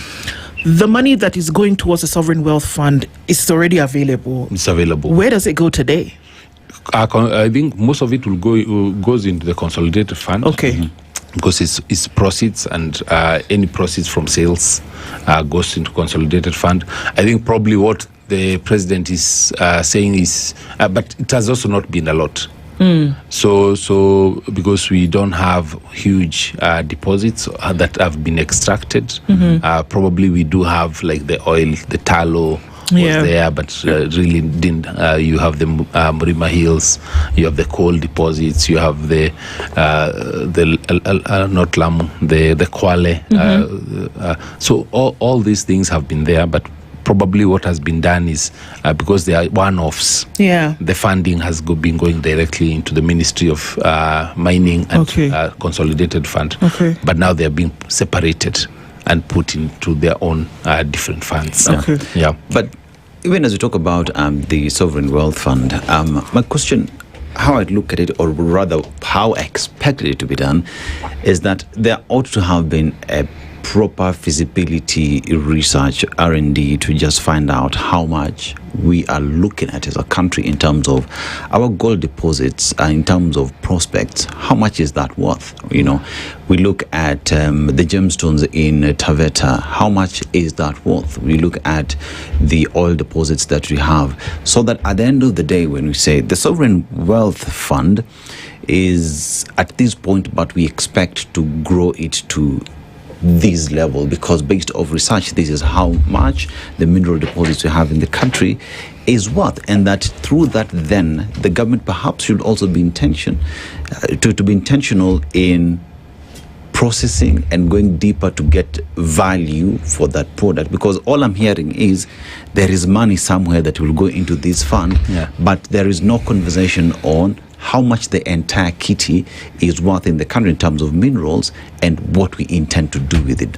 Am I getting it right? Am I lost? Am I confused? I think the establishment of the fund will actually help. Yes. Because then you have a team and a structure that then follows this whole the value. Yes. You have a team that then starts asking questions. The gold in Kakamega, how much is it? Yeah, and how much has been sold? How much has come to us? Questions that were not being asked before. Right. The tallow oil, as Kenya is signing these agreements with whoever, somebody will be there asking, by the way, you know, we have to get 30% of the share. So how much is it? How can we get more? So I think if it is actually done right, and I hope it will be, you could actually end up getting more value. It's a good thing. I think it's a good thing. Yeah, and I think just in the policy of it is now where you start to ask the questions in terms of how it's actually going to roll out. Because Norway as a country came up in the conversation yesterday a lot. I think every single captain who was there yesterday talked about the fact that they were benchmarking on Norway. But it's interesting to note that Norway, which interestingly has the largest sovereign wealth fund in the world, $2 trillion, has put this fund together from revenue surplus. That means they're manufacturing something. Oil and gas is big for them. And so they take the surplus for this and put it into the fund. Every day the amount fluctuates because obviously on the world scale where you're selling and buying, the numbers change. But it's also interesting to note that it's of course owned by the government, but it is managed by a bank. And its purpose is to invest surplus revenue from oil and gas production of the country's wealth benefits both current and future generations. So it's very clear how this is to be done. At the point of assent, should this clarity then not just be available for Kenya as well? Okay, first, of course, Norway has some of the largest oil deposits in the world. Yes. After Saudi and the others. But and also because that it's already a developed economy, then that's why they can talk about surplus. For us, we can't even talk about surplus. So why have a fund if you can't talk about surplus? Actually, why have a sovereign fund if you can't talk about surplus? Actually, that's what we were asking from the beginning. Is like you really don't even have a surplus. The others, the Saudi and the others, because the money that we raise into this fund will need to be used immediately. So it's more of like a collection rather than necessarily that we'll put money, then we start investing in stocks at the stock exchange or in New York or wherever. It's just, it will act like the infrastructure fund at the beginning. Okay. But if the idea is, I guess, if managed well, 10, 20 years from today, then we'll be talking a different story. If actually we also manage the economy well. If you're talking of a Eurobond is being floated, you'll find even the sovereign wealth fund can also invest. Because if it's being managed well, like the way NSSF invests into this, but of course NSSF is public money. But also in terms of whether those structures and systems need to come in immediately, I think they can also come over time, because what usually happens is every structure is unique, because as Kenya is unique, and so we can't necessarily borrow what's from Norway and come and just put it here as is. So you'd need a team that starts working on it, puts it together, says actually this is not working, let's change it like this. Okay, the gold deposits actually are more, let's have a bigger team looking at gold. We still have cobalt, we have the gemstones, we have oil now coming in. So we maybe want to restructure tallow, need to bring in some money. So I think having them there, I think as a wealth fund, if you actually have a very well and dedicated team that is put in place, not political, for political expediency, but actually for posterity, then they can actually start putting together the structures that in 5-10 years will see us having a functional sovereign wealth fund. I mean, at the center of it all, as you are in your opening statement, is the aspect of oversight, you know, because whether you look at the sovereign fund or you look at the infrastructure fund, the biggest question is, does Kenyans, through their electors, leaders, able to look at this fund and what it's doing and where it is going? Because all you're hearing is it is the executive that has the eyes. The Auditor General is nowhere to be seen. Parliament, the people's representatives, do not have the eye on it. And where Kenyans find themselves is, we don't trust that there is good intention in setting up of these funds. So how do we move with something that already is tainted from the go? You see, the issue of, in particular, the current administration is not interested in oversight, in being oversighted. And so all the different structures you're seeing are actually structures that are try to kind of remove oversight. Even if you look at the large infra projects that have been done, if you, for example, you look at Bomas. There's initially a Turkish company that had been awarded the tender for that 2 billion. Later on, I believe around January, February this year, the president, on being pushed, said that it is going to cost us 45 billion. Yet the initial tender was 32 billion, which was cancelled, so then given to another one for 45. So the price per square meter was about 18,000, which was making sense at that time. Now ends up at around almost 30,000, which is way above. And who's supervising it? The DOD. So there is no parliament, no ministry. It's under the Ministry of Wildlife. The security, they are not the ones supervising.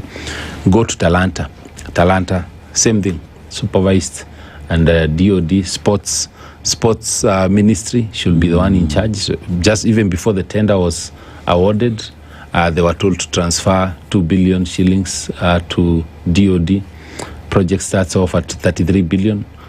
By the time it ends, it is 43 billion, another 10 billion overspent. No one to oversight, nobody to question it. Yeah. So look at JKI. Yeah. It's 155 billion, as they say. Yeah. The initial one, which was the one for Adani that everybody refused, was almost, I think, 235 billion. Yeah. So what changed? Because I don't think the scope changed. And remember that Adani was to still keep 18% forever.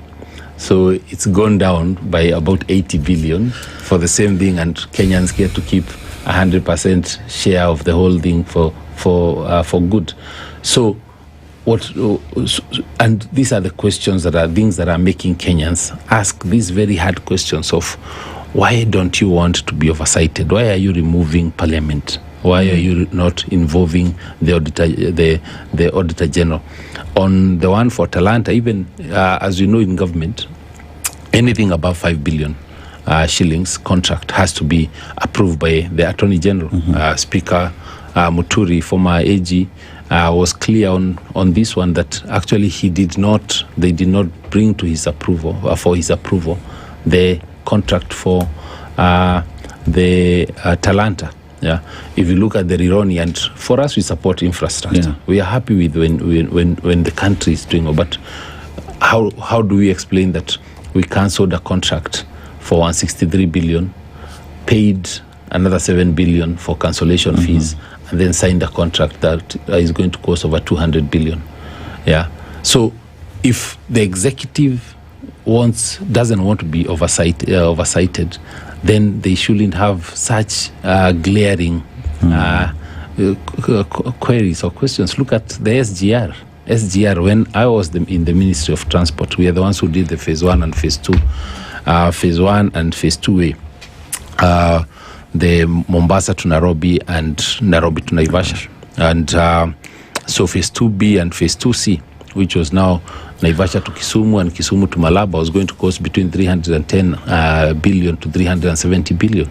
Right now, it's going to cost between 582 billion and 700 billion. Yeah, more than double. Yeah, but there was no tender that was floated. The specs have not changed. I just understand they're saying they're going to put up an additional culverts, and the financing has changed from concession to commercial, and one or two things, but it's Kenyans are not allowed to ask these questions. Yeah. So that's the problem here that we are dealing with, because the comment that you made earlier of, when you question some of these things, it would seem as though you are anti-development. Yes. But the things that you raise, if we looked at them in detail, if these things were actually done properly, then there would not really be an issue. No, because who doesn't want a country to develop? And some of the things that you speak about are actually solid projects. Why not just do them properly?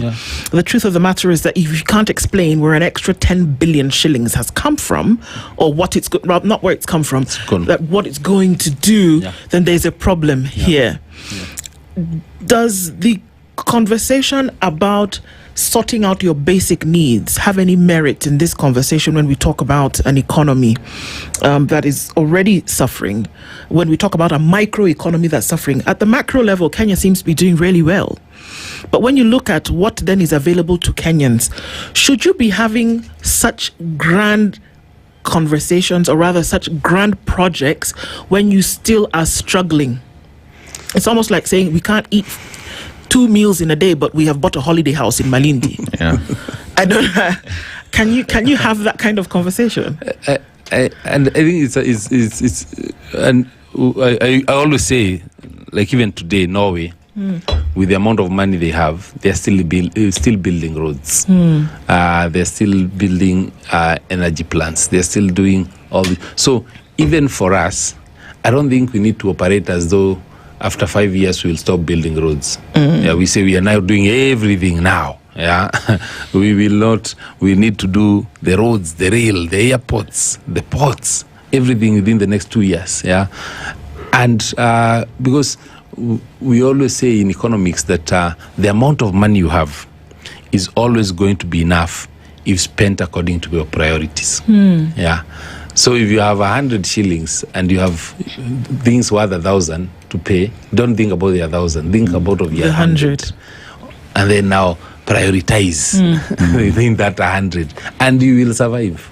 Ukona mtu you 100 shillings unampatia 3 yeah, and unaendelea hivi until everybody is sorted. Yeah. So for us, when you're looking at the infra projects, in my opinion, there is what we call the four tests. One is there a need for it? Yeah. If you look at an example of JKIS, there is a need. If you look at the Rironi, yes, there is a need. Yeah. And then now, what's the value for money? Yeah, that you're going to get, and then the procurement process that will be used. If you look at the Adani, in their document, they had actually said that government should not, in the government proposal that Adani, which was approved, it had indicated that government should not do competitive bidding because it will take too much time. And you see, we've moved from 180 billion, 180, about 235 billion to 155 billion, saving about 80 billion by doing a competitive process. And even that competitive process has not been that competitive because it was floated in March and now it's already out. Yeah. So essentially that's the value of the procurement process. And that's why section 201 and 227 of the Constitution actually talks about public, the procurement of public items. And then finally it's national interest. Is this investment going to create jobs, be of value to country? Yeah. So once you look at each of these projects from that angle, then you can see whether or not it should be carried out. Yeah, I know we're supposed to go on a break. We're going to take a break now. Let's take a break and come back and then look at really that question of also Kenya's debt at the moment, which deals with a lot of the revenue that comes into the country, and whether these points of where money would be coming into the sovereign fund, for example, go to debt payment. And then to say, well, if some of that money goes to debt payment, how are you going to use it and put it in a sovereign fund? And if sovereign actually refers to the sovereign of the country. We'll be back after this.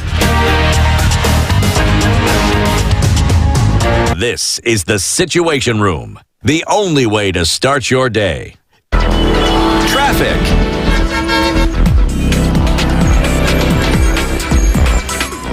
Yes, and we are in traffic hour this morning, and it looks pretty busy coming off of the Thika Superhighway right now, just past the Outer Ring Junction.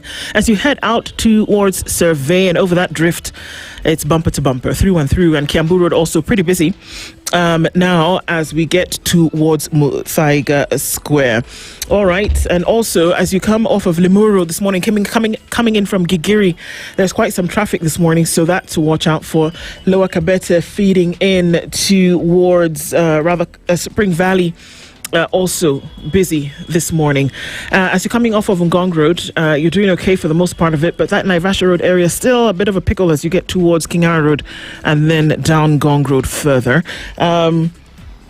And also there's traffic then feeding into Mombasa Road as you head out towards Uhuru Highway, out towards the CBD this morning, starting to pick up. Let's talk and keep things moving where we can. Give us a shout out if things do get a little bit sticky for you. SpiceFM KEONX hashtag The Situation Room.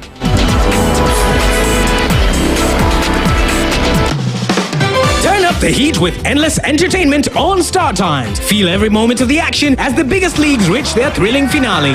Recharge your monthly subscription to unlock a world of endless drama to enjoy Novella E, now available on your Nyota bouquet. Dive into blockbuster movies with the launch of TNT, your new home of big screen hits. And for the little ones, a world of non-stop fun on Cartoon Network, now on Star Times. News, sports, drama, movies, kids, and reality all in one place. All for you. To renew your subscription, dial *858# for self-service or get in touch with our call center on 0719 077 077 for customer care. Buy a Star Times decoder at any of our deal shops countrywide. Star Times. Enjoy digital life.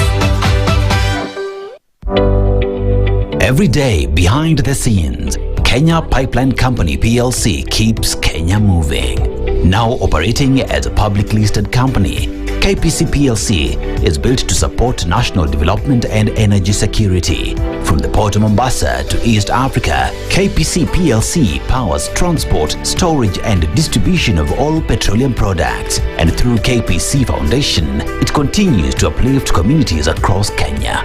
KPC PLC, now a public listed company, fueling progress for Kenya.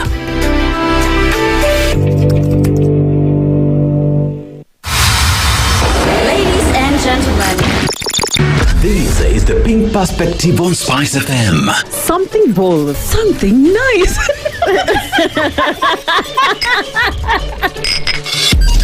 We got braids today from 10 a.m. to 1 p.m. for Pink Perspective, the brand new talk show on Spice FM. Pink Perspective.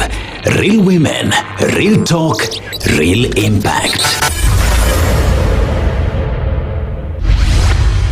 Mature, intelligent talk every morning. Spice up yourself.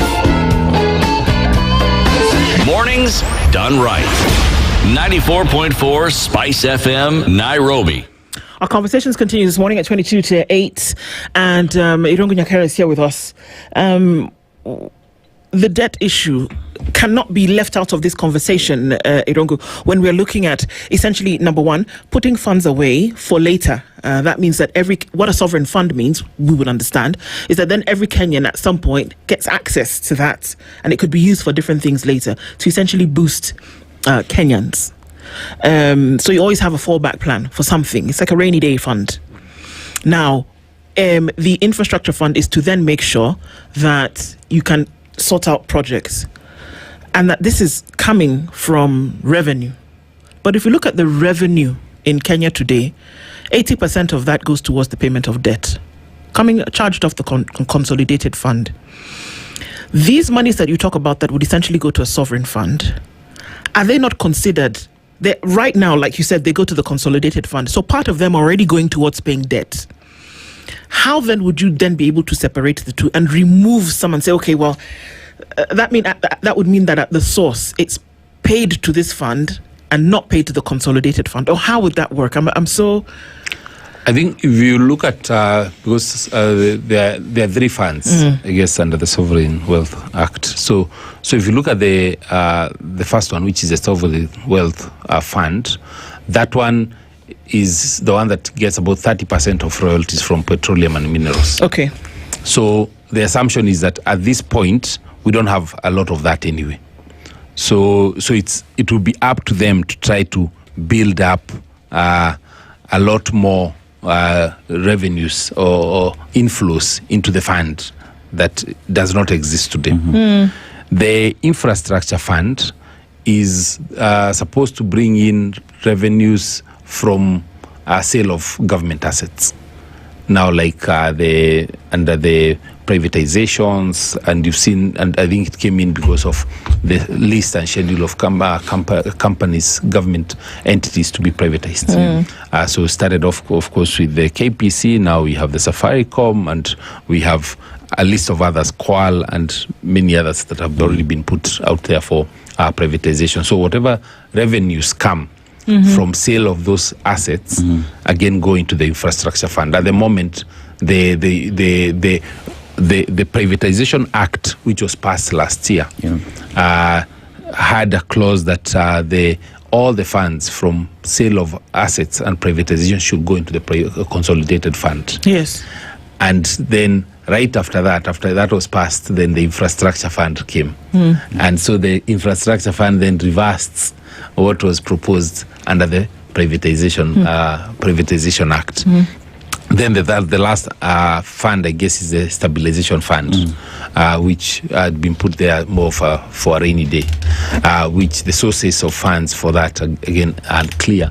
But I imagine are probably not flows that are currently going going into the consolidated fund. Now, the issue of debt, as you said, currently our debt is about 13 trillion. And that is why we are paying 1 trillion per year. Just out of our collections, 1 trillion goes into funding debt. 740 billion is what goes into development. development spend. So actually you're spending a lot more on paying debt than on development. And unless government comes up with a proper plan on fiscal consolidation and fiscal discipline, then we will keep increasing our debt, and keep increasing our repayment, keep squeezing the development amounts, and at the same time, when we're increasing the debt, remember that now we are borrowing locally. Like now this year, 965 billion is going to be borrowed locally. When you borrow locally, you're borrowing from banks, which means that you and I cannot access that money. Banks will always lend government first. So essentially, that fiscal space becomes very squeezed, and that's why you're seeing the government now moving to a different options for funding infrastructure, which is securitization. This 1 year, the last 2 years, we've securitized almost 1 trillion. So railway levy development fund will securitize about 400 billion. And securitization means the money or those flows, the streams of money that were to be paid for the next 10 plus years will no longer be available to the country. So that is money that was going to go into the consolidated fund that now will go in directly to lenders. If you look at the next one is the railway, the road maintenance levy fund. That one is 290 billion. You look at the next is the sports, the one for Talanta. That's 45 billion. The housing levy, that's 100 billion. So essentially it's about 1 trillion. So the government is now looking at different ways of raising funds. But the problem is, what happens 5 years from today? All the sports fund is gone for the next 10 years. So go to the roads, the maintenance. We are building more roads, but the money is no longer available for maintenance. So what happens to the roads? They're not maintained. So that's a danger. And that's what I was saying. We can't operate as though Kenya will not be existing in 10 years. There's some things you just say. Even your children can ask you for a bike, whatever, 10 things, and then you tell them, by the way, I'll only afford one. It's good to have all 10, but I'll only afford one, and then we look at next year if I can also get the next one. I think that's why now there has to be fiscal discipline or spending and living within our means, which we are not. Sheila Olang is a development economist. Karibu sana. All right, we hoped to have you here earlier. Thanks. Apologies for being late. But as we talk about where we find ourselves with the sovereign wealth fund or infrastructure fund, one asks the question about the debt question that we have as a country. But let's focus on sovereign wealth fund. Other jurisdictions have operated on having surplus that end up into the sovereign fund. We as a country operate from deficit from even when we are presenting the budget policy statement. Already talking about borrowing around 1 trillion shillings to fund the budget. Does it make sense for us to have the sovereign wealth fund where we have a deficit that is choking the country? I think that's always the big question, the big elephant in the room, right? So if you look at other countries that have successful sovereign wealth funds, I was listening in as I was coming in. So you've discussed Norway, for example, and they're coming from a place of surplus. We are not coming from a place of surplus. So in theory itself, there's nothing wrong with having the fund. Many people have created funds before. The question then begs, what is the priority? Are we focusing on economic growth, economic justice? Are we focusing on establishing a fund where will we be able to get money to come into the fund from in a way that also helps us manage the issue of having a deficit? I think that it's more of a strategic question that we decide to focus on the fund. And what will remains to be seen is that once this fund is set up, is it able to propel us into economic growth? I had you guys talking about the micro versus the macro. I've always been a big champion of purchasing power, that whatever it is, I want you to be able to demonstrate to me, because I think that's the issue we are having here, that we are focusing on local value addition, that we are focusing on not really squeezing the taxpayer anymore, but creating more opportunities that we can tax in different places, in different areas.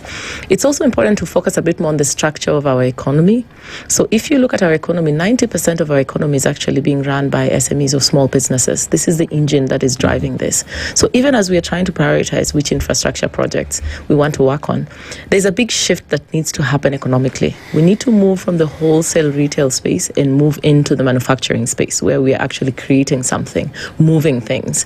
So my hope would be that these projects that we are focusing on infrastructure would propel this 90% of the economy and also propel us into that space from wholesale retail into more of the manufacturing space. So I guess it's one of those where time will tell. It's very difficult for us to castigate it now and say it's a bad idea. I would just continue urging what we've been discussing all morning: transparency, accountability, fiscal discipline. Just try to put all the checks and balances in place. Yeah.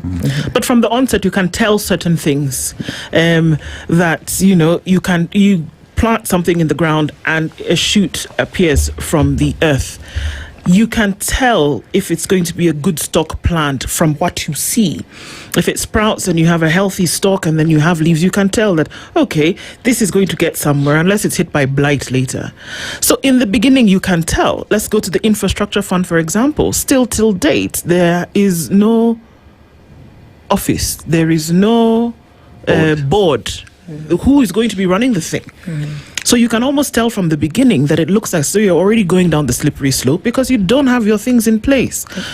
Nature abhors a vacuum, and if you don't tell people what's going to happen, then they're going to fill it with speculation as per this could just be another project whereby funds are siphoned towards something else. Right. So can't you tell from the beginning whether something is actually going to be forthright in its operation? Yeah. And then you don't really have to even speculate, you can just see.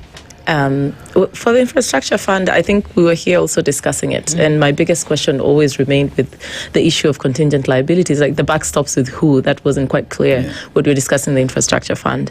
And I remember at the time urging the government that, you need to have very clear, crisp communication. When you don't do that, then we're left to speculate. And depending on which side I'm leaning on, I will give information to support whatever ideas or ideology that I would like to have. So is it the fact that it doesn't exist, or is it the fact that it hasn't been communicated, right?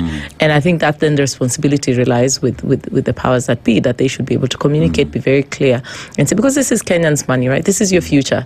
So essentially what you're doing is you're saying, I'm going to grumble, with the future that I could have had later, and I'm going to spend it now. And what we would simply ask for is, even if you're going to do it, our job will simply to task you with being responsible, with being accountable, and with being transparent. You saw that in 2024, for example, when we refused to have the Adani deal. And now when you see the deal that is coming, it looks a little bit healthier, right? So there is some gains that you have from having checks and balances that should be encouraged. So I think from my position, it's more as usual just to communicate. So we are not sitting here and speculating. Maybe there's nothing wrong after all, but how do we know? Or maybe it's just a disaster. Yeah. You see, when we talk about even sovereign wealth as we speak at the moment, right? Economists, business minds would speak from that level because they understand it. Right. But I tend to go a little bit lower than that. Why? Because when you talk about the Mrima Hills, people belong there. It belongs to communities at the coast. You talk about the Talo project in Turkana. It is the people of Turkana who've lived and protected these resources for all their lives. Talk about Taita Taveta. Yet these conversations seemingly take place without thinking about these people. The people are never carried together with this project as they're even being discussed, feasibility studies taking place. It is always the last thing in people's mind, perhaps because we need to check a box. So as we talk about the sovereign wealth, do the people say of Kwale County today, understand what it means for this resource to be quantified at a certain price and what that means for them, leave alone even the entire country, for them, what that means for them who are the protectors of these resources. Because we can't say the country has this, but the people living with these resources are not included. How do we fix that? Because public participation, sorry, but has remained being a suggestion. Yeah. I think for at least for the different the minerals that we've had, there's always some percentage that is set aside for the community, for the local community. I think usually it's about 10%. So with the tallow, there was about 10%. With the kwale, was about 10% as well. So it's always a question of then how is that money used? Yes. Because how is it transferred to the people? How are the priorities for the people identified? And of course, beyond that, there are jobs that are created for them. There are facilities that are created, your hospitals, your roads, your infrastructure, that even the value of the land goes up for places that previously had no activity. So it's supposed to benefit the communities as well. But also, you see the even before those minerals were there, the communities are also benefiting from the national coffers. So at the same time, you can't say that now that we've discovered oil here, all of it is for us. Yet before that, you had roads, you had teachers were being paid, there was a steamer that had been brought from money that came from other parts of the country. So I think that's why the community there should be value that goes to the community. But even more is how does that money actually get to the community and not to the leaders alone. Yeah. What would it look like if you then had these all of these that have been established in a very short period of time, if they were actually working in symbiosis, what would it look like when you have your macro and micro, you have your funds in place, you're keeping debt at a manageable place? What would that look like economically, Sheila?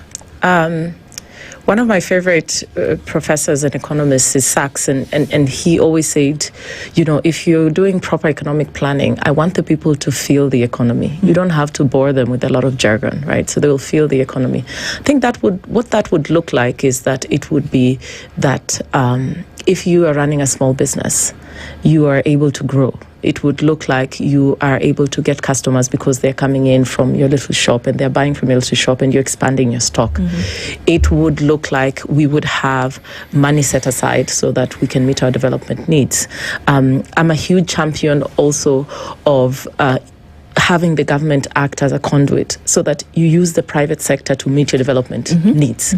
So as a government, you don't need to worry about employing people. Just create the right environment. Manufacturers will come in, they'll set up industries, and then they will employ these people for you. When they employ these people for you, there's, employee benefits that they will have. They'll be able to give them health insurance. So then they can pay the SHA, pay into the SHA. These same employers will be able to give them, retirement benefits. They'll pay into it.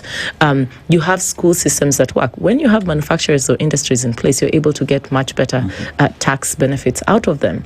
From these tax benefits, you're able to develop your infrastructure, your school, etc., etc.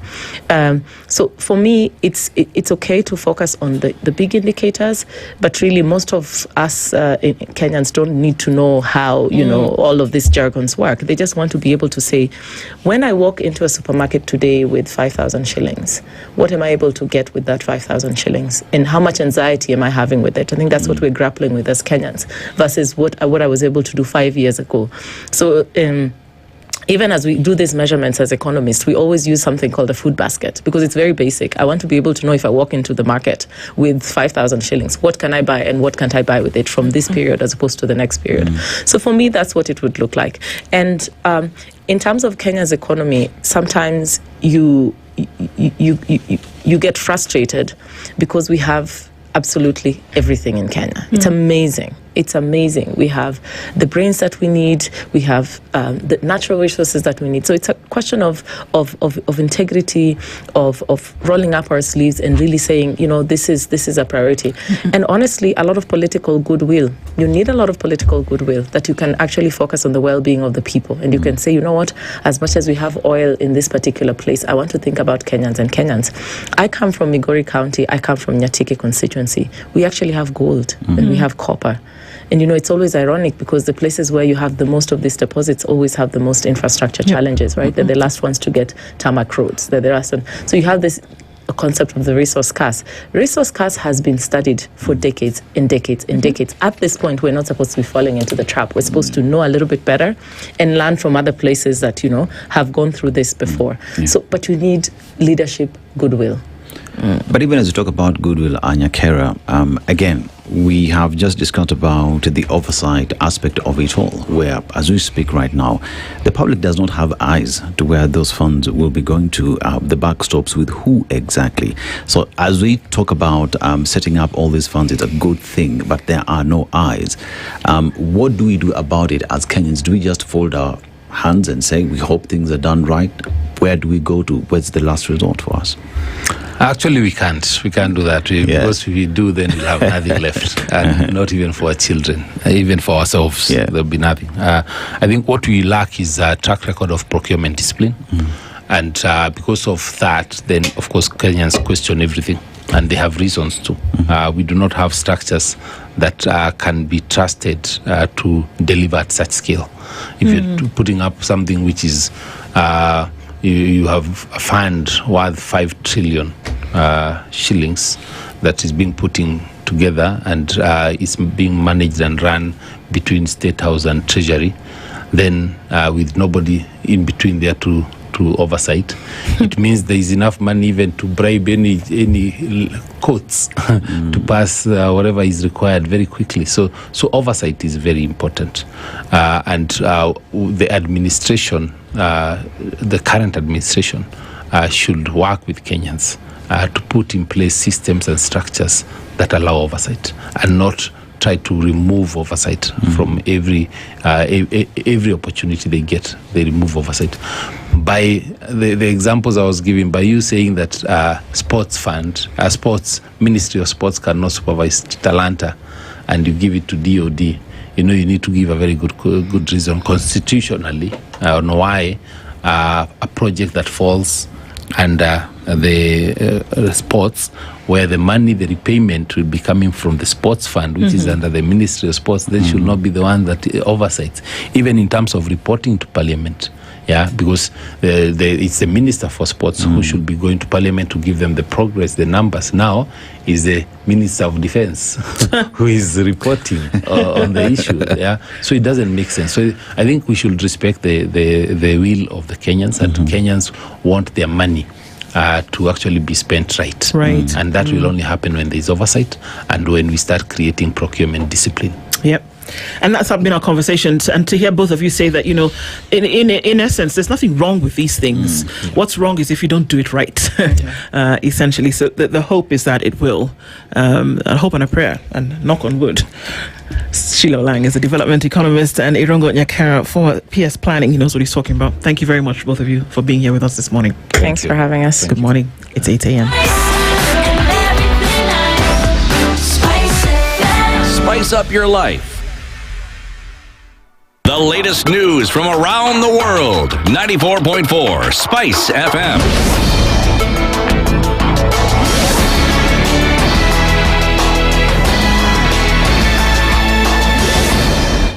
Good morning. This is the news. I'm Sheila Tembor. The DCI has launched investigations into an alleged 6.2 billion shillings government payroll fraud after the Ministry of Public Service submitted an audit report exposing major irregularities in the civil service payroll system. Public Service CS Geoffrey Ruku formally handed the report to DCI Director Mohamed Amin, saying the investigations will identify those behind the fraud and facilitate the recovery of the lost funds. The DCI said the probe will focus on unauthorized alterations to payroll records and suspected manipulation of the payroll system, warning that anyone found culpable will face the law regardless of their rank. Anybody found culpable, regardless of their position or status, will be brought to book in accordance with our law, and that we shall leave no stone unturned. These mark the commencement of the investigative processes on matters requiring criminal investigation, as identified in the audit file. I wish to emphasize that this action demonstrates the government of Kenya unwavering commitment to the rule of law and to the principle that any allegation of fraud, any abuse of office, or any allegation of financial impropriety shall be investigated independently. The audit found that more than 5,700 employees had inaccurate payroll records, while over 4.7 million salary records were allegedly altered without leaving an audit trail. It also identified serious weaknesses in cybersecurity and information management. The government says it will work closely with the KRA, the Asset Recovery Agency, and the Financial Reporting Center to trace the missing funds and strengthen payroll controls. DCI Director Mohammed Amin warned that no individual implicated in the fraud will be spared. This investigation, ladies and gentlemen, will be undertaken within the shortest time possible, and we are committed to recovering any public funds lost through these malpractices. Meanwhile, Ruku has directed all government ministries, departments, agencies, state corporations and county governments to migrate to the Human Resource Information System, warning that institutions that fail to comply will not receive funds for salary payments. The CS also announced the formation of payroll audit teams across all state departments to conduct monthly payroll audits, replacing the previous system of annual reviews. If they fail to do that within a period of 1 month, the salaries will not be remitted to those government agencies who have not been onboarded on HRS. To matters education, more than 57,000 students who qualified for university admission have missed out on placement in degree programs, prompting the Ministry of Education to extend the COPS application review period. The extension will allow eligible candidates who were not placed or those who missed the initial application window to apply for available courses. The latest placement results released by COPS show that of the 268,729 candidates who attained the minimum university entry grade in the 2025 KCC examination, 202,133 secured places in degree programs. COP CEO Agnes Wahome said some of the students who were not placed in degree courses opted for Module 2 programs in public universities, enrolled in private universities, or are awaiting placement at the KMTC. Education CS Julius Ogamba directed COPS to immediately reopen the placement portal, saying no eligible student should be left behind. 81% of the students who did KCSE. So if you do the maths, you get to around 51,000 students. But remember, the CS gave a directive that we follow up. So we will find some of them went straight as Module 2 students in the public universities. Some went straight to private universities. Some are waiting for KMTC. We have KMTC coming up September. I've requested COPS to come up with a study program to track and find out where these students are. But if there are those who missed the opportunity to apply for any other reason, we are going to give them a chance to reapply. And we have directed the Kenya Universities and Colleges Central Placement Service to immediately devise a mechanism to allow late applications for placement. COPS also revealed that education courses attracted the highest number of applicants, accounting for about 40% of all degree applications. Medicine remained among the most competitive programs, with more than 6,500 applicants competing for just 702 available slots. And that's the news. I'm Sheila Tembor.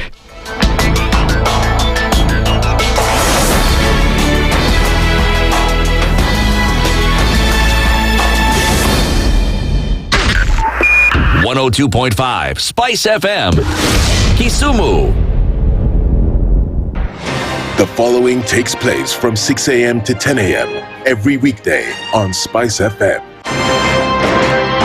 SRC's mandate is constitutional. It's not an advice. It's actually something you must do. Must do. Like now, you abandon, of course, the narrative of wheelbarrow, Mutuamjengo, Mama Mboga, and all those, that rosy narrative. Your expenditure is 3.3 trillion, and you're collecting only 2.5. Out of that 2.5, you're spending 1.8 trillion service loans and so forth. That the CDF kit, it's in itself a symptom of corruption. This is the Situation Room, the only way to start your day.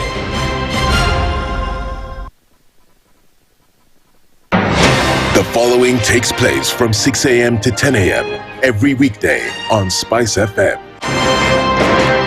Presidency is fairly interesting in the sense that it will actually take us to a new consciousness. Swali zile watu hawaulizi na swali muuliza na shangala ni aje, kwani huku kunaendaje? 30 billion shillings annually on travel alone in public service. A Kenyan can even demonstrate every single day of his life that Ruto must go. That is the only message of his demonstration. That is his right. That bribe blinds the eyes of the wise and subverts the cause of those who are in the right. This is the Situation Room, the only way to start your day.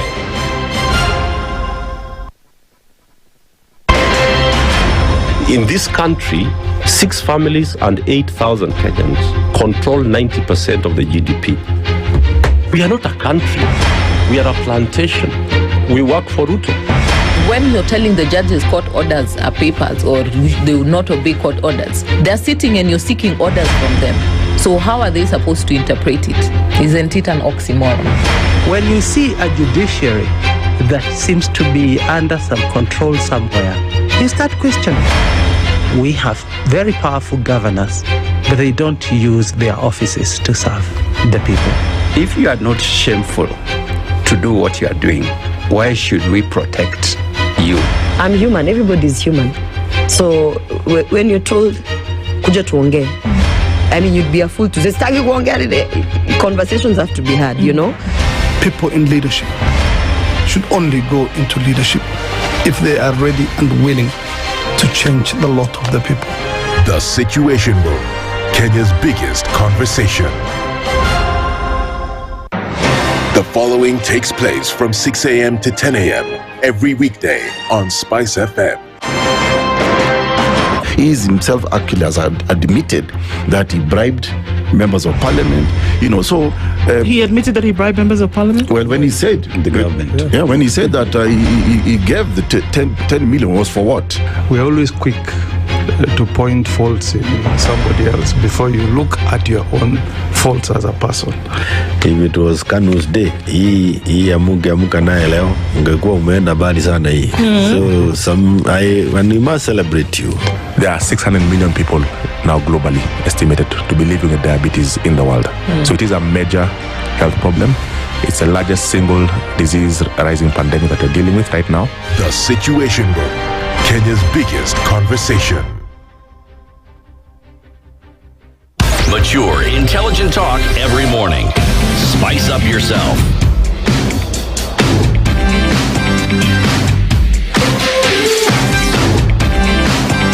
Mornings done right. 94.4 Spice FM, Nairobi. It's 9 minutes after 8 o'clock and into the third hour of the Situation Room this Thursday morning. And we get into our next conversation in just a little bit, just to remind you what that will be in a while. But, Dennis, you are the man with the info. Me, let me tell you. Every time we talk about bomba, I'm not talking about mwanaume bomba. Okay, I don't know what that but is. You're talking about bomba letu ukwaji wetu. And this is where KPC now comes in. KPC, Kenya Pipeline Company, now is operating as a PLC, public limited company. And for a very long time, we look at systems that push and move the country's economy. But have you ever thought about the plumbing systems that actually makes that work? So think about all the pipes that are automated, that are being managed and handled by the KPC engineers, ensuring that product gets from the port of Mombasa all the way to the port of Lake Victoria and all the way to Uganda. Talk about pushing a product that is maintaining and pushing the economies of the East Africa region. So KPC is here telling you that today its engineers through the automated systems are making sure that the economy continues to move forward, that the product does move, that when you are thinking of moving your house in your LX 570, you're able to move because they're making it making it work for you. So to find out more information about them, you go to www.kpc.co.ke, because KPC, bomba letu, ukuaji wetu kabisa. Yes, by the end of the week I'll be saying that phrase. Just give me a moment. Okay. We're looking into the IEBC, literally IEBC Watch, and proposed constitutional reforms and campaign cash caps. Some of these announcements came out in the last couple of days, whereby the IEBC has let very clear to be known how much you can spend, and you can't go beyond a certain amount. They're not asking where you got the money from, they're just saying you can't go beyond a certain amount. Well, we're going to go into that conversation this hour. And joining us, Michael Werehisa is an advocate. A very good morning to you. Very good morning. Karibu sana. Asante. Thank you for being here today. Also, thanks for having me. Luciana Thor is an electoral dispute resolution specialist and advocate. Karibu sana. Thank you, Nduh. It's a pleasure to be here. Thank you for being here. Earlier in the morning, we were talking amongst ourselves and we said, when people say, well, everybody asks children, what do you want to be when you grow up? Pilot, lawyer, doctor, journalist. And then Luciana said, I want to be an electoral dispute resolution specialist. Yes. I love it. For real. Well, thank you both for being here this morning. We're going to get into this because there are many questions abound in terms of what it's going to look like. All Kalau is coming up. IEBC, again, has been talking about how it's being passed through a litmus test here and there. We'll get into that in a short while. Dennis has taken us to another country on the African continent. We'd love to get your interpretation of this proverb. Yes, we are in Liberia. Okay. The continent's oldest republic, 1847. So returnees or released slaves from America, African Americans, come back and say, you know what, let's form a country. Liberia becomes the country. Look at their flag. They didn't really have to think far. Just remove a few stars here and there, like the American flag, and that becomes your what? Your flag. They're rich in rubber, timber, mbao, diamond, and gold. Also another the first African continent to elect a female president, Ellen Sirleaf Johnson. But the proverb, immediately the food in a plate finishes, the status of the plate changes to a dirty plate. So be wise. How would you interpret it? Ladies go first. They say men go before. Please read that again. Yeah. Immediately, the food in a plate finishes, the status of the plate changes to a dirty plate. Be wise. The value of the plate is in the food, not in the plate itself. So if you place value in the plate itself, you will be shocked at how little value you have left standing once the food is finished. Dispute resolution. Okay, for me, I think that loosely translates to mean once the usefulness of something is done, then you do not see once someone gets what they want from you, your usefulness is no longer valued. It's like someone has used you, now you're there. No longer serve the purpose. Yes. Yeah. Okay, so that's great from both of us, because it would be interesting to note that certain political campaigns that are going on, many would then be able to use the same statement, but I digress. We're talking an IEBC watch. There's certain things that have come out in the most recent past, in the last couple of days. There's the IEBC held a formal launch of the pre-election disputes resolution report and the case digest for the 2022 general election in 2026. 4 years later is when this report was launched, and I can see Luciana's already shaking her head, because then why? It focused on documenting legal and operational lessons to improve electoral integrity and justice for future cycles. Let's just start on that first of all, and on our watch on the IEBC, that the mechanisms for dispute of the 2022 election are being established in 2026. Am I right? No, I think what is happening is, well, IEBC solves nomination disputes under the Elections Act. So once you're done with the nomination process at the constituency, at the county level, if you're dissatisfied, that there's a dispute resolution process before you come to court, right? So the IEBC has its own dispute resolution committee which resolves those disputes. So the report captures the lessons which were learned in the 2022 dispute resolution process. Got it. The reason the report could not be launched is, you remember, shortly after the elections in 2022, we did not have we did not have a commission, a fully constituted commission. So the substantive work of the commission could not be done because there was not a fully fledged commission. All right. Now that we have a fully fledged commission, the commission is playing catch up. The things that ought to have been done is what it is doing, including the launch of the report. What lessons do you reckon they have learned? If they were not there, could they have learnt a lesson from the last one? Well, I know one of the lessons that they learned, which is part of their law reform proposals, is the importance of creating enough time for dispute resolution. Okay. One of the things that we have always complained about is how little time political parties give to doing the nomination itself. IEBC gives them a window. They choose to do the dispute resolution at the tail end of the window. That means that political parties are rushing to resolve disputes at their level before candidates can be cleared by the IEBC. And so even the disputes which the IEBC should be resolving don't have enough time to be resolved. And one of the things that I know they are pushing for is an expansion of the time. The law gives them 10 days. I know they are pushing, I think, to expand it to about 14 days to give them a bit more wiggle room to actually hear the disputes. Okay. Akili, you see, go ahead. Yeah. You're both Akili. Yeah. Michael. So we look at IEBC, there is the commission, then there is the secretariat. And one would assume that both levels of governance within IEBC ought to be working together.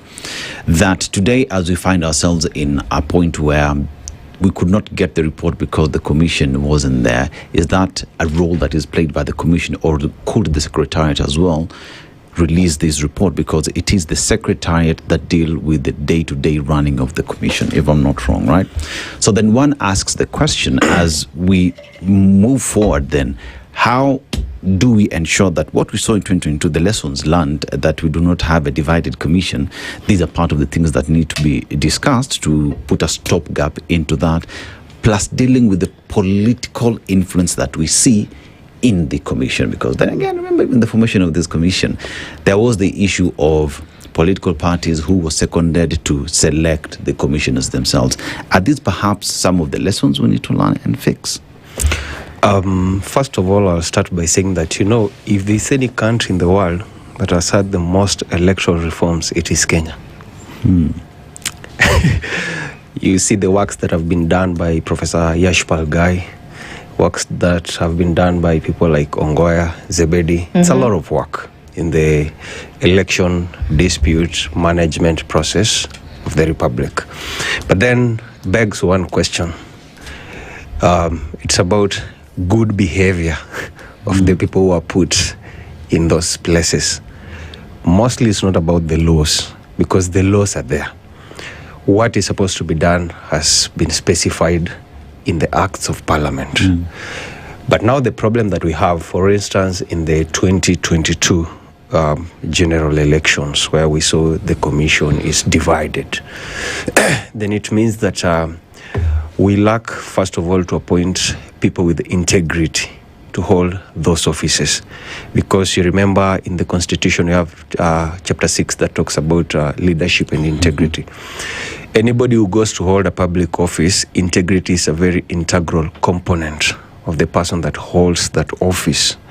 Because for members of a commission to come out and you find 4 members denouncing the results, and I think it was the chairman at that time, Wafula Chebukati, and the 2 people, they were the Cherera 4, and then the Chebukati. 3, the Chebukatis. Then you find that then the issue of integrity comes at play, because you see, doubt has already been cast on the whole process, and once doubt is cast on the process, then the result cannot be good. So in my view and where I stand, it's not more about the laws that are being made, because the laws are there. If you are to come here with election dispute and management laws, they will be huge. You cannot even be able to read all of them. Judgments that have been done, okay, books that have been written, commentaries that have been done. But now the problem is not about the laws. It is about the people. So we as Kenyans, I'll say the way President Museveni says, we have bad manners. So like if you're in Uganda and they want to tell you that you have bad manners, they tell you stop behaving like a Kenyan. So you see, it is more they tell you stop behaving like a Kenyan. So it's not more about the laws, but more about the people that we put to hold public offices in trust on behalf of the public. Luciana, because just to finish up, because if you say that you want to use the law to curb what happened in 2022, it's almost impossible, because the people in power, if they can be able to influence, for instance, the same thing will happen, you know. Luciana, we talk about constitutional reforms that are coming in to ostensibly fix what already is there. But the constitution as well is what lawyers would say. It's very clear on what needs to happen, especially on electoral laws. And with that I ask the question, commissioners that we see today in our EBC, would Kenyans be wrong to say that they are there on a brief of someone? And how do we check that out for us to say we trust and believe individuals manning the election? And why do I say that? Because if you just go back to the selection process of individuals who are given the power then to select individuals, to vet them and everything else, they're all seconded from political parties. That goes to speak of individuals who had specific briefs from political parties led by would-be big political players in the country. So how do we check that out for Kenyans to say we trust that commission? Dennis, you raise a fundamental point, which we raised when they were amending the IBC Act. If you look at the selection process for commissioners, the bulk of the people who nominate the commissioners are actually representatives of political parties. It makes it very difficult then to separate the commissioners from the process, which is a political process that brought them in office, right? The counter argument that is often made is that you also need, because the commissioners manage a political process, then politicians must be involved in the process of selecting commissioners. And that's, I think, part of what influenced the law reform process, which ended up with the bulk of the selection committee being politicians. Be that as it may, the IBC commissioners must realize that as members of a Chapter 15 commission, they exercise a public trust. Once they are elected to office, they exercise a public trust, and therefore the manner in which they exercise their functions must give trust in the public that they will do what Article 88 requires them to do. The extent to which the IBC communicates that is not only a function of the appointment process, but the extent to which individual commissioners internalize the obligation of impartiality and independence. Now, we can create a commission and call it independent in name, which we have done in Article 88, but the extent to which members believe themselves to be independent and impartial is a personal conviction. And that's a question that we continuously must ask ourselves of our commissioners. Do they believe themselves to be beholden to the executive, or do they believe themselves to be what Article 88 says, independent commissioners who have a function to carry out elections which are transparent, they're inclusive, they are the expression of the facilitate the free expression of the will of the voters. The truth of the matter is the average Kenyan today does not believe that the IEBC commissioners can be trusted. Incidentally, Afrobarometer did a study last year, and it found that the institution that Africans, including Kenyans, trust the most is the military, followed by the church. Now, the reality is the military will not conduct elections, neither will the church. So we must work with the institution that we have. The best we can do at the moment, because we are not crafting our own IEBC, is to hold IEBC accountable to what the Constitution and electoral laws say. Is the IEBC independent? The first word in that acronym is independent. Is it? In its own definition, it's supposed to be independent. But logically, in my view, it is not independent. Why? Because, case in point, look at what is happening in Olkalau by-elections. That is outright voter bribery by some people. What's happening in Olkalau? There's a by-election that is on the 16th of July, yes. Yes. And we've seen government unleashing its machinery, resources, and manpower in that by-election. Things that are being done are quite astonishing. Like, I'm surprised, you know. I look at them and I wonder in amazement. Tell us, what are these things? Because, you see, you can't go and say that you are giving... there were gas cookers, they're being given. I think mbuzi is being given. Nice. You know, I thought some of these things were being done by AI, only to make a proper follow-up and realize that this is actually something that is happening on the ground. This is where IEBC is supposed to come in and strike, because you see that is outright voter bribery. In law, we say you're treating voters to influence a decision in a certain way. So let me understand that even as you go towards answering that question on the independence of the IEBC, former CS Moses Kuria was in Olkalau yesterday and the day before. Yes. And there was this monstrosity of pipes, and they piped suddenly, and then we were audience to the video of now water running in Olkalau out of the pipes. Yes. One would imagine that if you were interested in the development agenda of this particular area, that prior to or even without a by-election taking place in the area, that you would have piped the water, no? Yeah. Correct. All right. Now, if this is happening a week to a by-election, would it then be talking to the independence of the IEBC for them to come in and say, excuse me, stop with this circus and let the people of Olkalau decide who their next member of parliament will be? Yeah, sure. Because, you know, there's something, before I go back to that answer, when we started, there was something we talked about campaign financing. Because you see, in football, there's something called financial fair play. You know? Yes. And financial fair play is also supposed to be introduced in our politics. Because now tell me, for instance, the government is using all its resources to mobilize to get that seat for MP, okay, against a weaker candidate. So how can you come and say that that's a fair election? It cannot be a fair election, because in a fair election, it means that you have to give people an opportunity, you have to give contestants an opportunity to voice out their manifesto, persuade the people. After persuading the people to be allowed to make an independent decision.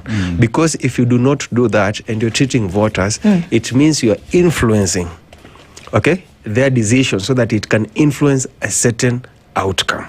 So that is where now IEBC is supposed to come in and say, look, this is not campaigning. This is outright voter bribery. So it means IEBC has lacked its independence. And it's because of such things that you see now, the common mwananchi will say, apana, he is your sawa. So, Luciano, in the event that there was a dispute as a result of whatever the result would be of this by-election, because by the 18th, we should know the results of this election. Now, if somebody were to dispute the result, could this, which Wakili brings up, be a solid ground for somebody to dispute the results on whatever they did? Because prior to this, we saw 1, 2, 3. Could that be something you would use? Absolutely. Let me point out something before we lynch the IEBC. Okay. I think we give the IEBC a very difficult task. Okay. For two reasons. One, as a people, we have created a system that demands bribes as part of the campaign process. It's sort of a pressure from the bottom approach where if you don't bring us money, we're not listening to what you're saying. So let's speak about Olkalau for a moment. Okay. Supposedly, and these are figures that are self-reported, on average, the average voter in Olkalau has abandoned their regular activities to go and receive 2,500 shillings a day from the campaign in this thing, okay. In this thing, right? Supposedly, on average, every candidate is spending about 1.2 million shillings, right? Per day? Per day. These are self-reported figures. They are not ours. It's what people on the ground have told us. Okay. So there is a system that is self-perpetuating where if the voter does not get Yamacho or whatever it is they call it, we are not coming to listen to you. So it creates an incentive on the part of those who are campaigning to pour money into that system. Now, if you create such a system, what can the IEBC do? Because you see, the IEBC is supposed to regulate those who are campaigning. But if the entire ecosystem creates a demand and supply situation, are you going to prosecute the entire constituency?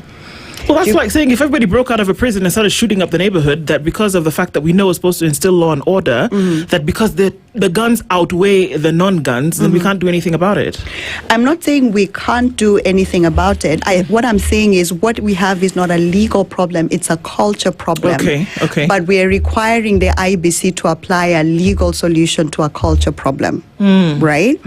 Second thing, the IBC does have a role to regulate the manner in which campaigns are done. But when it comes to offenses during the electoral process, that is the function of the Directorate of Public Prosecution. So there is another actor which we don't speak about enough, which is not doing what it ought to do to deal with the criminal elements during an electoral process. Is this criminal? Is this what is happening right now? Criminal? Bribery is a criminal It's a offense criminal under the offense. Electoral Offences Act and ought to be prosecuted that way. And there's a window period up until 2 years after the election you can be prosecuted for it. But the person who made the announcement of these things that we are being that are being distributed in Olkalau is the president. He said that we will give mattresses, gas cylinders. There was something else I can't remember. Yes. We're going to give this at a cost of 1,500 shillings as opposed to 5,500 shillings. But that it came at the time that it did is what was suspect. So you were saying, essentially, Luciano, that the president is overseeing a criminal act. It is. Yes. It is a criminal act. Now, this is the problem that we have also with our legal system. Okay. We have a law which was passed last year, which is the Conflict of Interest Act. Yes. The Conflict of Interest Act was meant to reduce conflict of interest where public officials, elected officials, don't take part in any activities which create an impression that they are not true to their functions, right? In that beautiful legislation, Parliament created an exemption where the executive, whether at the national level or at the county level, cannot be said to be violating the Conflict of Interest Act if they take part in politics, right? So what essentially should have created a way of creating accountability for the executive, Parliament legislated out of. And the Law Society went to court to challenge that law. So back to the point I made. We ideally should have a system that treats everybody fairly, where everyone is accountable to the same set of laws.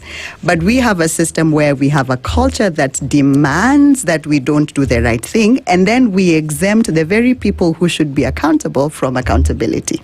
Yeah. So, and maybe just to add to what my colleague has been saying, you see, in the whole electoral process, we have what we call pre-election offenses, election offenses, and post-election offenses. So you see, like before now, these elections are held, we've had all these issues that have happened. Those are pre-election offenses, whereby now someone is supposed to collect enough evidence, have it, take to the IBC. IBC looks at it, and then makes a recommendation. for the Office of the Director of Public Prosecution to take action. But you know what? As my colleague has said, we as Kenyans, we have bad manners. Because people will say, bring us that money. It is our money from the taxpayers' kitty. We want to eat that money. Forgetting that, we are the people who are now supposed to shape the future of our country by ensuring that we actually put in place, because the laws are there. We cannot say that we want now to make other laws. These are pre-election offenses. You have evidence. So why can't you present this evidence to IEBC? IEBC reviews. If it finds it's watertight, recommends to the ODPP. The ODPP now charges those people, and they are used as an example, so that we stop blaming IEBC. Yeah, I have lots of questions. I know we're going for a break. Let's take a break. When you come back, I'll ask my question. Okay, breathe. To break. Okay, let's take a break. We're talking with IEBC Watch and asking certain questions and ways, having a discussion about ways in which perhaps things should be going. Yep. We'll come back to Zenes's questions after this. Stay with us. This is the Situation Room, the only way to start your day. Traffic. All right, so traffic in the city this morning is coming off of Mombasa Road, heavy through towards the Nyaya Stadium roundabout. And then you see some traffic coming in from Aerodrome and then connecting with Bunyala. Around that area, it's busy. And then also on Landis Road, in and outbound traffic as you come away from Haile Selassie and also towards Haile Selassie, then you get traffic going out towards Ngong Road. Inbound traffic on Ngong Road also a thing this morning, and moving slowly. It's moving extremely slowly as you come past Survey on the Thika Superhighway out through towards Pangani at the underpass, and there is traffic on Limuru Road this morning coming in from Gigiri. So that whole area. It's a late start to traffic this morning, but it looks like it's going to hold us stuck for a while. Let's keep an eye on all of this, try to keep things moving. SpiceFM KE on X, hashtag the Situation Room. Mature, intelligent talk every morning. Spice up yourself. Mornings done right. 94.4 Spice FM, Nairobi. Our conversations continue this morning, and we're doing an IEBC watch today, and some of these things coming in hot in terms of what the issue should be, Dennis. Yes. Election is a process. You don't wake up one day and say, we are voting tomorrow. It is a process that has its own trajectory on how it starts, right? Yeah, sure. Where we find ourselves today, and we'll just take Okoh, for example. Now is a campaign period where prospects who are running are doing their thing. They're campaigning, convincing Wananchi that you should put us in office.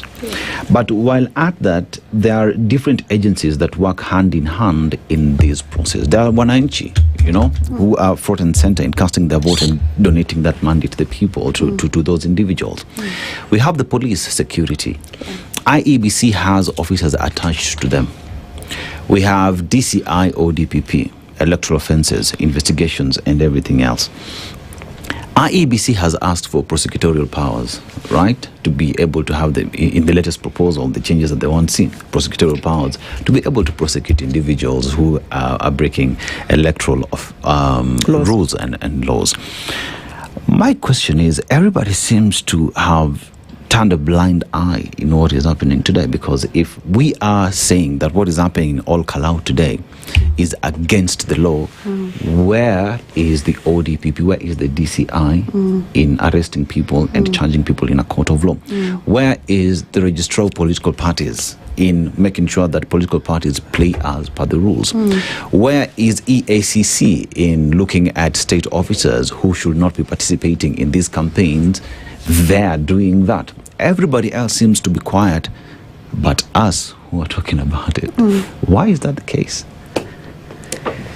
I think in part, Kenyans have resigned themselves to this is the way we do politics. So I'll respond to a question which Nduh asked, which is, can you use what is happening in the electoral process to nullify an election? Yes. There's two ways you can nullify an election. One is to just go with the numbers. Say the numbers don't add up, so because they don't add up, which is what happened in 2017, we nullify that. The other way is to simply say the way in which the electoral process was carried out is not in consonance with the Constitution. And one of those is just the environment of the election. Does it support the free expression of the will of the voters? And one of the ways in which the free expression of the will of the voters is violated is by bribery, right? So when I say Kenyans have resigned themselves, I think what I mean is, let's look at the by-elections that happened last year. We saw what happened in Barra North. We saw the IEBC, because the IEBC, I'm not saying that the IEBC has no power to sanction. Let me make that clear. The DPP has power to prosecute election offences, but the IBC enforces the Electoral Code of Conduct, which every candidate and every political party subscribes to. So the IBC can do something, and we saw, for example, last year in Kasipul, there was fining of candidates who violated the rules. So the IBC does have some power. But for those powers to be exercised, what usually is required is someone to initiate it via complaint. And so when I say Kenyans have resigned themselves, I think two things have happened. One, when it comes to the political class, it's become a no-holds-barred contest. It's a race to the bottom. It's the other side is doing, we do as much or do worse. So if they go low, we go lower, as opposed to if they go low, we go higher, right? Yeah. And so what that means is the very people who should be raising concerns about the irregularities in the process are themselves just saying, if you can't beat them, join them, right? The average voter, back to the point I was making about the pressure from the bottom, if on an average, let's just speak about All Kalau as a microcosm. If on average I was making 300 shillings a day, and during the campaign process I'm making 2,500 shillings a day, am I reporting anybody? The quality of my life is better for this period, and I also know it's for this period, right? So there's the feeling of we cannot get services from the government on an average day. So during elections, we get everything that we can, knowing the next time we say this is the next election. So who exactly is complaining about the system so that the actors who have a role to play can do what they need to do? Should IEBC just move in, because they're the ones handling the election, look at the bad manners going on and say, guys, we will not allow this. We're the ones managing this election, and what you're doing is wrong. Perhaps even cancel an election, because when we say, when others go low, we will go lower, and there is no tangible decisions that would change the situation, the reason why it continues to be seen. If IEBC today stood up and said, guys, we are cancelling the election because of A, B, C, D, we will come back at a time when we've had a conversation and this nonsense stops. We don't see that coming from the person managing the election. Should it? Should we see that? For me, first of all, the idea of IBC having prosecutorial powers might look noble, but in my view, I'll not support it. Because you see, the issue about prosecution is quite a humongous task, and there's a lot of manpower that is involved because of the aspect of fair hearing, whereby you have to have the judge, you have to have the lawyers, you have to have all that team. If you are to create such a quasi-judicial system within IBC, then it means that the common mwananchi will have to cough more to be able to maintain that system. But secondly, why would IBC demand for that power when an avenue has already been created on resolving that issue? As my colleague has put it here, there are certain powers that IBC have, For instance, the fines that were given, all those things. But you see now then, if you are coming to say that you want to prosecute, we all know the mode of prosecution in our judicial system, how it happens. Then it means that you have to again have another act that is going to support that, or if you're going to amend, then a lot of amendments have to come into that act for that system to be able to function. So my view would be that it might sound like a noble idea, but I don't think it's time to do it. Let's leave the courts and other systems that prosecute to do their work. Because if you look in the history of this country, For instance, we had a politician called Musikari Nazi Kombo, whose elections were nullified in, I think, not 2013, 1992, when he was running to be Member of Parliament of Webuye East or West. So what happened, these characters called people, and they were oathing something called Julia Silulu. You know? I know the one. I know it. Yeah. So you see, that was an election offense. You understand? Yeah. You are making people take an oath in order to align to a certain outcome. The same thing is happening, but just in a different form. You're giving people money, a lot of money, goodies, mattresses, and whatever, in order to make them to align to a certain decision. And that's why we are saying, actually, this, if I was a voter, you know, in Olkalau, I would actually petition as a pre-election offense. And I have enough grounds. On what grounds? For example, for us to say something like, well, hang on a minute. So you mean that you could actually provide water, running water in Okoh? You mean, for example, that the development index could actually go so high as for us to see basic amenities that are needed by the people of a community provided by government that should be done anyway, or that an environment should have been created already? Because for crying out loud, how many MCAs does that area have? That constituency until now had a member of parliament. What was happening? It is part of a county government. What was going on? It is part of a larger ecosystem called a country. So you mean to say that this whole time nobody thought what Moses Kuria did by bringing the pipes to spray water everywhere to show people that water can run? Nobody thought to do that with over 100 million shillings that goes to this area every year. Nobody thought that this could be done. So are those enough grounds for a voter to say, you know what, stop this dog and pony show? You people are only doing this because you want our vote. Guess what? After the 16th of July, if you smell another politician and his money there, you'll be very surprised. It will not happen. So are those grounds enough for somebody to stand up and say, you know what, I am going to go and petition, and I can petition the IEBC and say, you know what, you guys are taking us for a ride. We are that plate that before it was used is very nice. Come the 17th of July, the dirty plate will be abandoned. Is that enough grounds for somebody to stand up and say that you're taking us for a ride and to stop this? If the IEBC is not going to do it? Yeah, because the first question that I always ask is, why would you give me money to vote for you? That's the first question.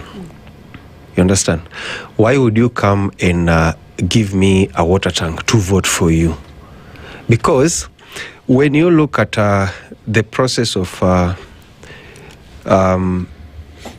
the constitutional making process, say post-Kibaki, Raila era, coming to the promulgation of the constitution, there are certain things that we as a people decided that we want to get done with those things. One of those things was this thing called harambes.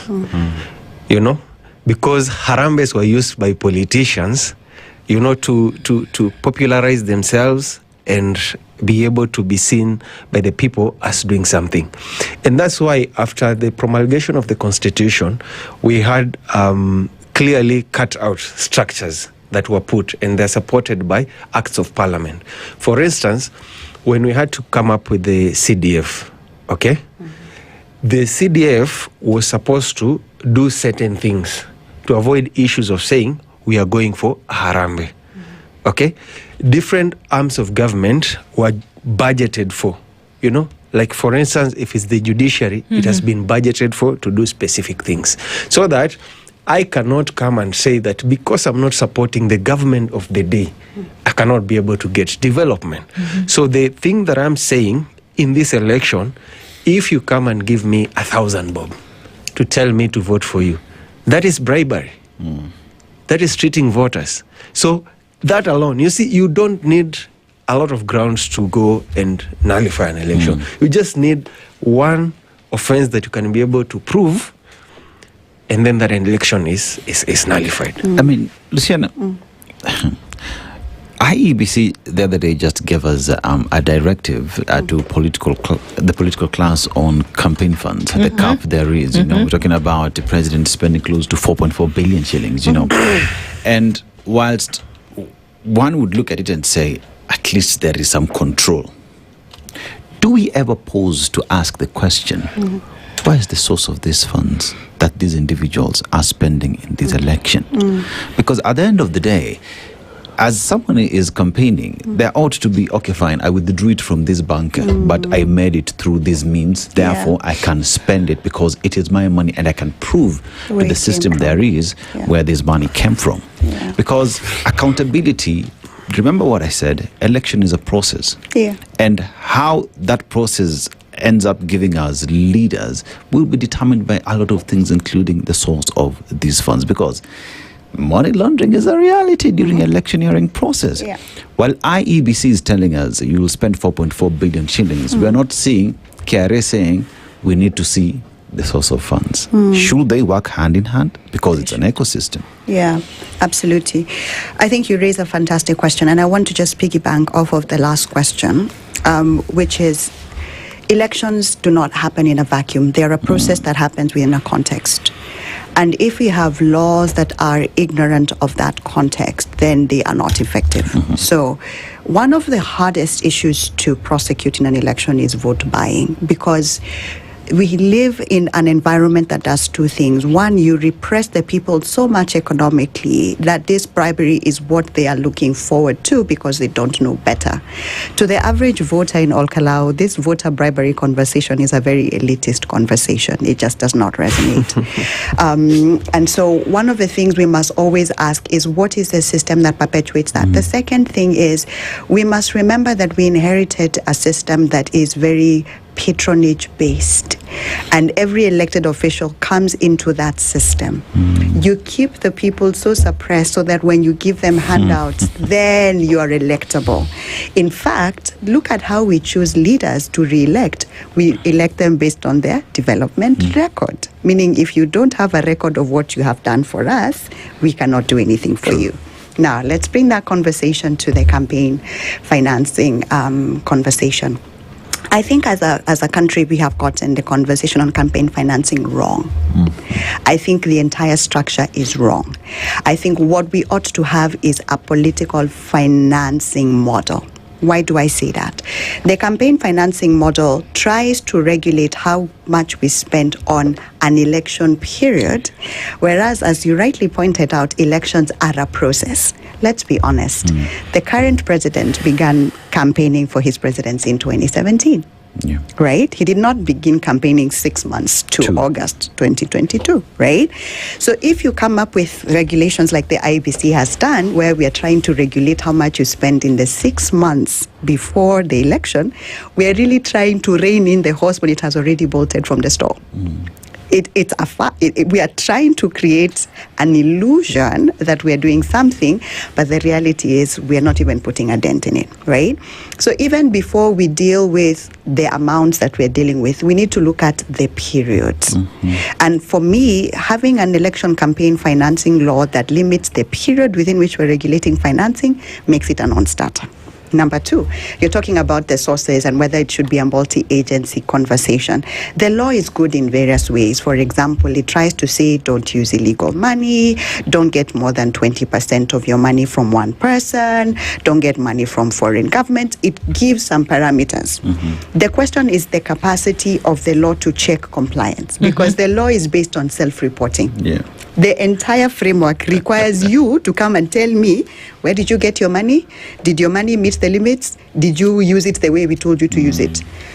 Now, if we live in a culture like Kenya where we are less than honest, what are the chances that during elections I will be honest to now tell you where I got my money and how I used it, and to channel it through the authorized expenditure account which the law requires? Highly unlikely. So the entire framework for me is faulty because it presupposes a context that Kenya does not have, which is a context of honesty and a context of accountability. And then we saddle the IEBC, poor IEBC, with a job of policing this culture that is less than honest. Because, Wakili, sorry, because at the end of the day, for a politician to report themselves, that would mean if I withdrew it, I need to equally submit receipts to IEBC on the expenditure. Yes. Okay. But let's also be honest about our economy. Kenya has a very informal, cash-based economy. Yes. I mean, every weekend we see the president, deputy president with money that they are moving out to one church or development project or another.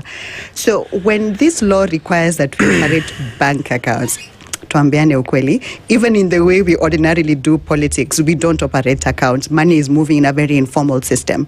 So how much accountability is there? How many people have receipts for the amount of money that they have been receiving over the weekend? Yeah. And then the law is even more ridiculous, if you ask me, because it says if you receive money from public resources, you must surrender the money to the IBC.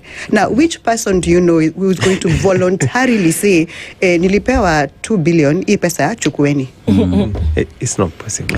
In short, the law is just a story. Yeah, it would appear. I mean, it's a bit worrying because the things that you see, we're essentially telling ourselves that there's nothing that can be done about it.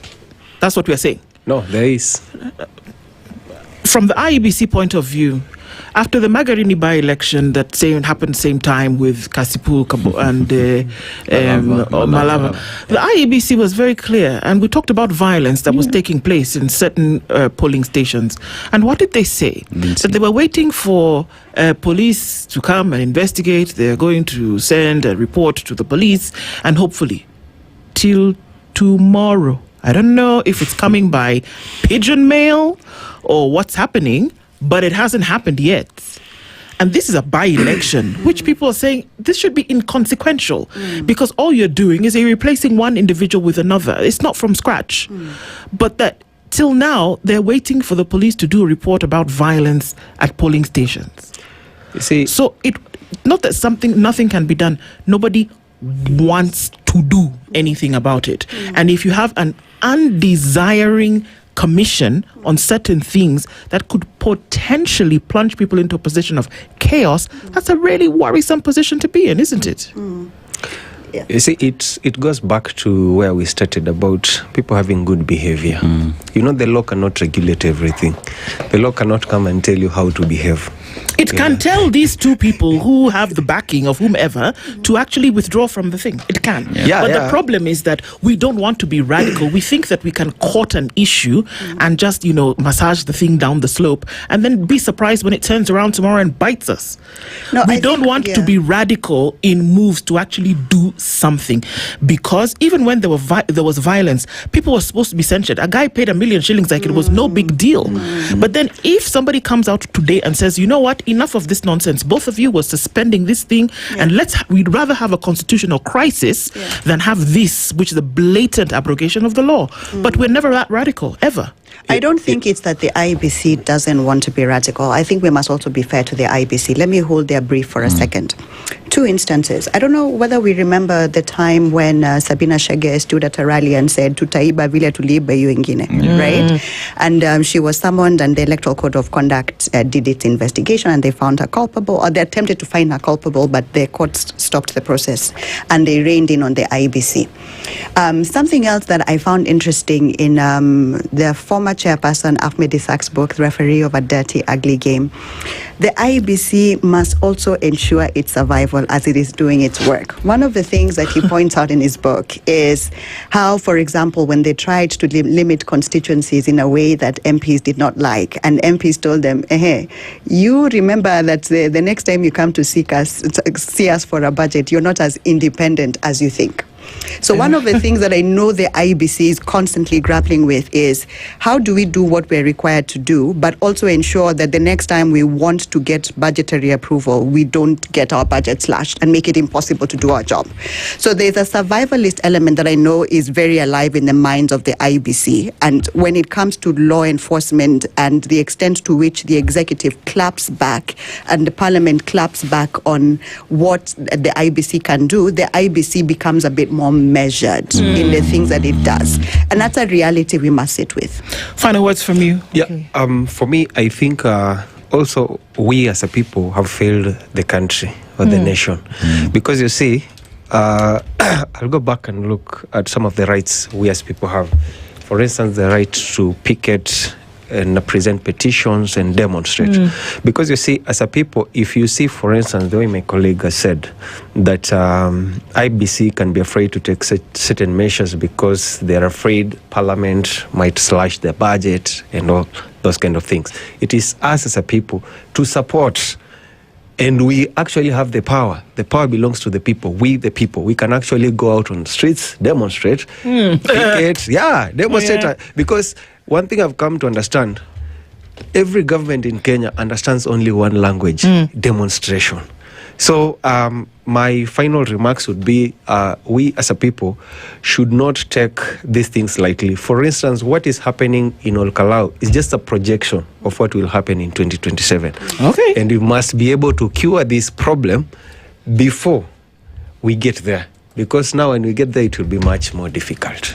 Thank you both for being here. Obviously, it's something that we must continue interrogating. Michael Werekisa, advocate, and Luciana Thuo is an electoral dispute resolution specialist and advocate. Asante sana, both of you, this morning. Thank you so much. The latest news from around the world. 94.4 Spice FM.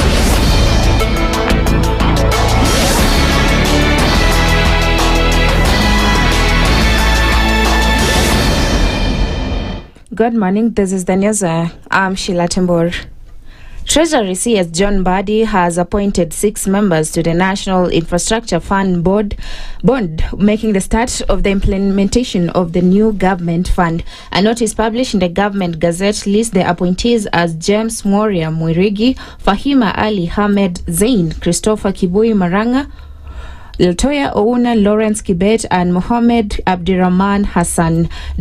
Their appointment takes effect immediately, and the government says the fund was established to finance major development projects while reducing reliance on borrowing.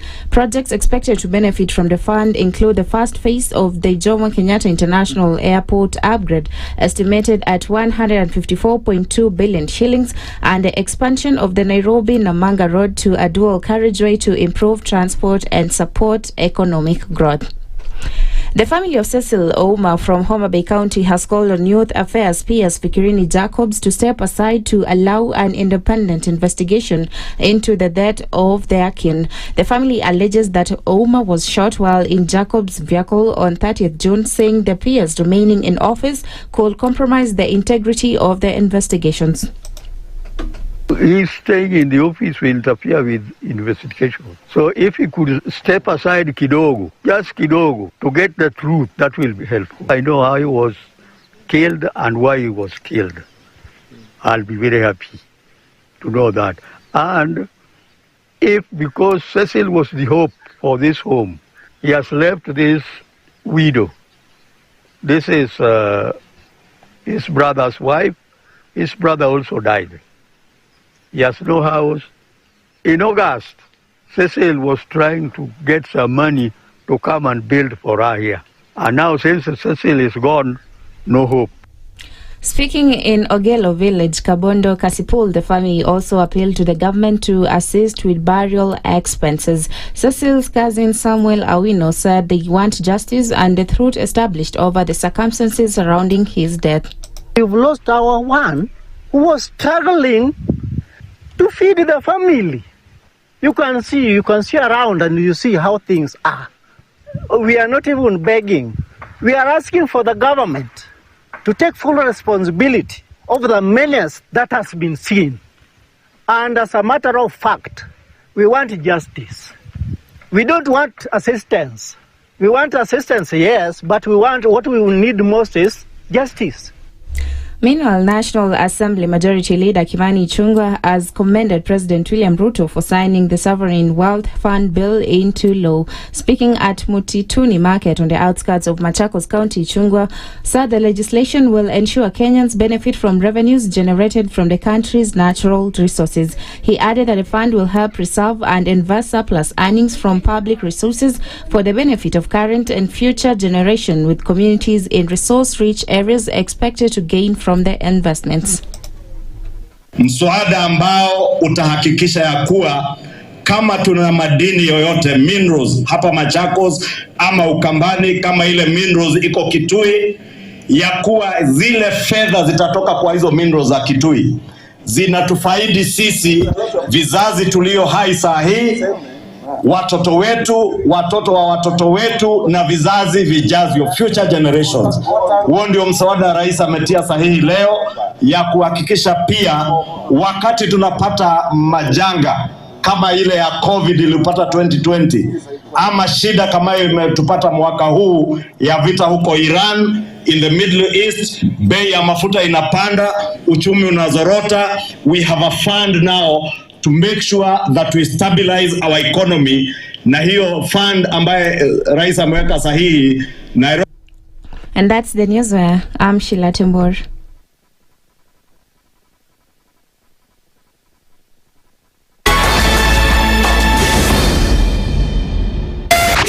.4 Spice FM, Nairobi. The following takes place from 6 a.m. to 10 a.m.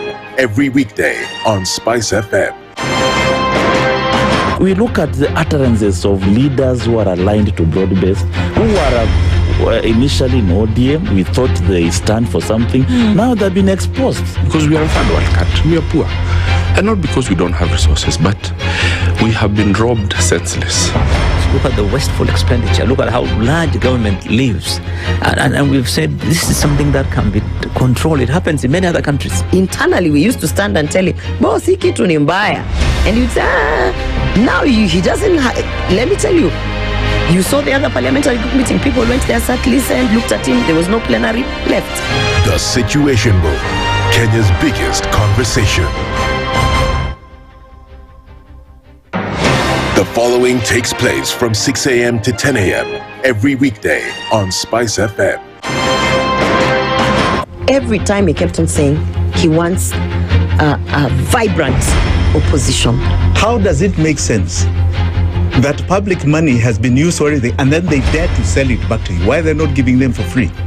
That's how broken we are. That's how broken we are. They're being sent home now for fees. They're going to fail to prepare. We are compromising the futures of these children. This is the Situation Room, the only way to start your day.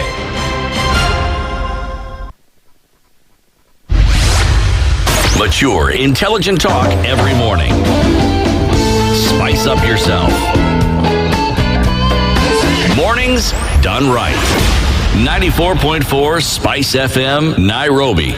At 8 minutes after 9 o'clock, a very good morning to you. Karibu Sana. Thank you for joining us into the final hour of the Situation Room this morning. And even as we get into our final conversation today, Bomba. See, I remember. Bomba letu, ukuaji wetu. That is the slogan that Kenya Pipeline Company, now KPC PLC, is telling you that they are here and they have been here to ensure that businesses get to move, that economies get to thrive. Now, are you stuck in traffic? Are you planning to fly out of the country? You know, you're going for that holiday. The engine that makes everything possible is fuel products that are being managed by KPC, right? And they're here telling you that they are managing over 1,700 kilometers of pipeline that is moving this product from the coast in Mombasa to the port in Lake Victoria and all the way to Uganda, because they are the engine, they are the engineers who are ensuring that this state-of-the-art infrastructure that is making all this possible works and is up to date on a daily basis. So they have invested in all these and they are keeping us moving forward. They are literally fueling our shared growth and prosperity in the region. So if you want to get a lot more information on this and get reliable energy every day, you go to www.kpc.co.ke. You will get a lot of information on what exactly they are doing, including their foundation that is taking smart kids to schools, ensuring that education as well and new engineers, new products that come to take care of this product is there. KPC, Kenya Pipeline, bomba letu, ukuaji wetu. Kabisa. All right. And so getting us into a conversation that we have this hour around just looking into very important issues today, but then also around a report that was done, the infrastructure, corruption, risk assessment findings, and a discussion around that this morning. Sheila Masinde is the Executive Director of Transparency International and joins us in the hot seat of the situation this morning. Sheila, good morning. Hope it's not too hot. Good morning. I think you're the one who's bringing the heat today because good to have you here. Karibu sana. Nice to come back here. It's been some time. It has been indeed.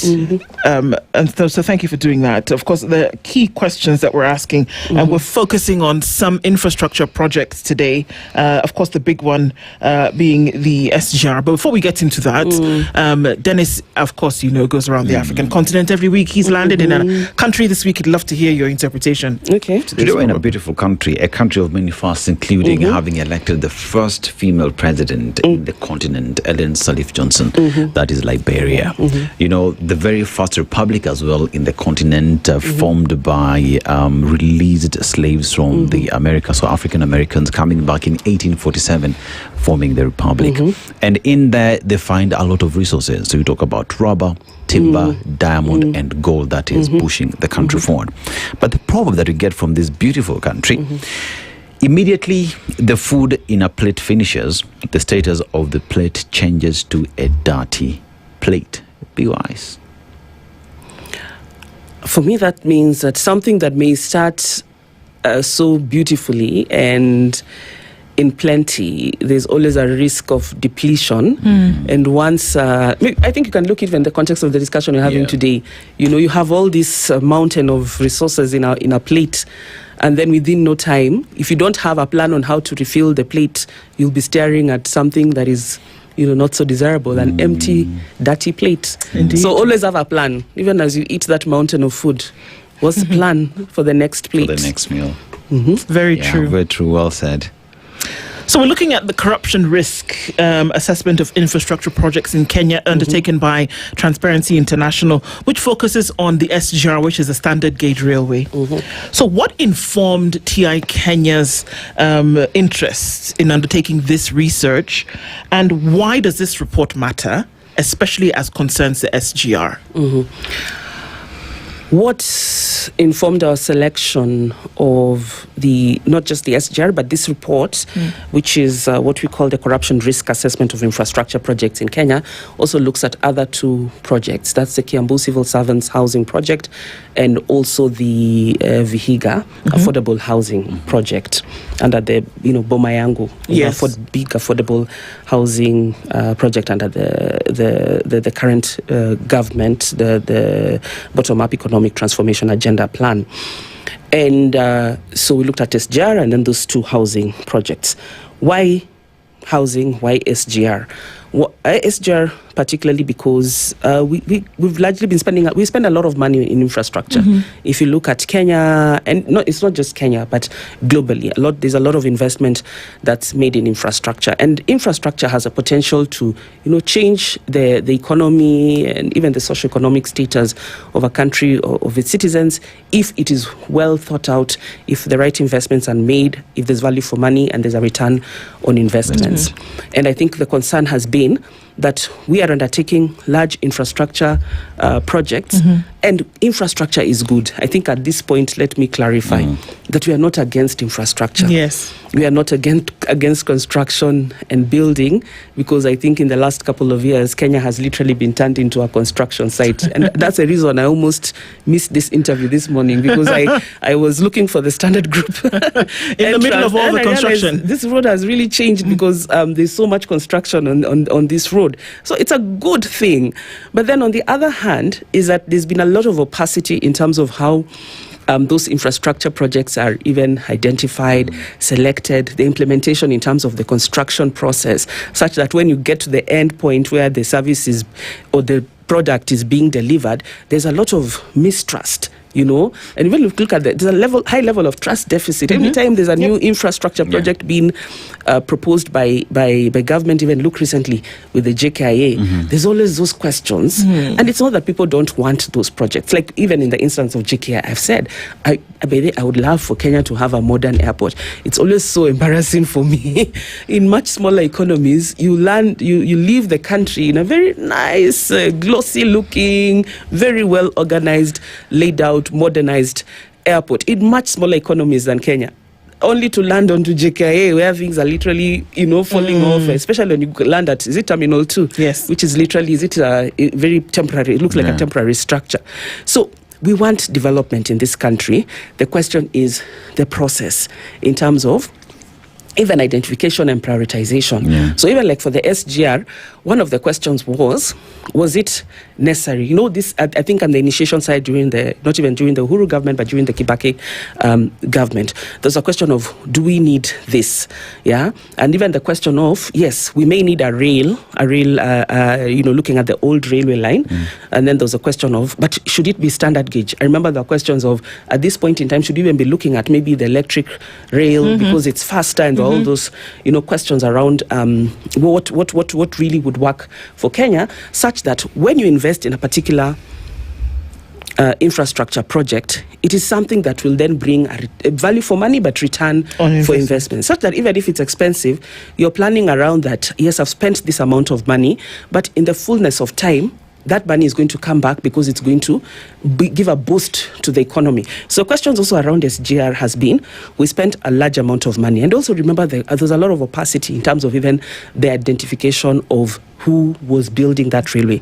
Of course, we know that 90% of the funding largely came from Chinese loans. Yeah, but then there's a whole question about the capacity of the company that actually built this line. Was it China Road and Bridge? Then there was a question about, was it the right company or contractor?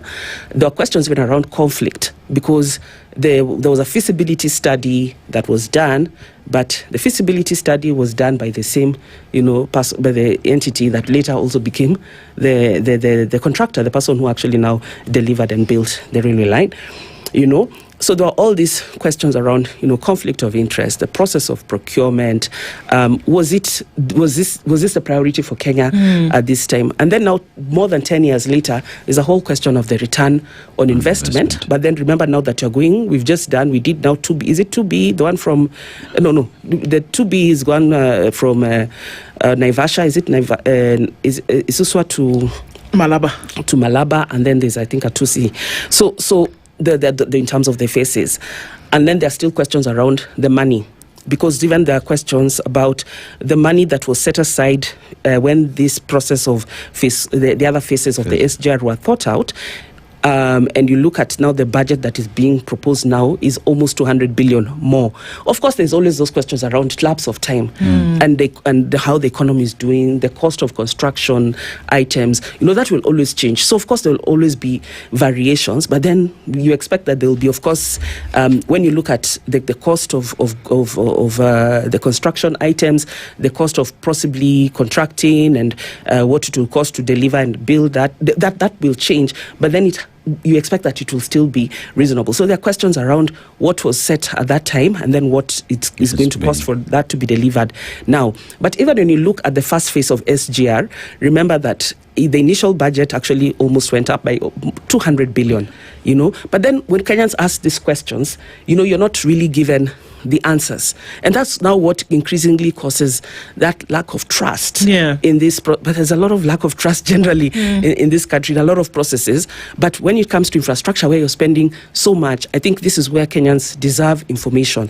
There was a question of, even like, I'll maybe give another example, is that as early as 2015-16, a number of civil society organizations, including Transparency International, wrote to the then I think it was the Ministry of Roads, asking for information, critical information in terms of the financing, in terms of the costs, the procurement process, all these questions that had been there. And we know we got a letter saying that this is confidential classified information. Why?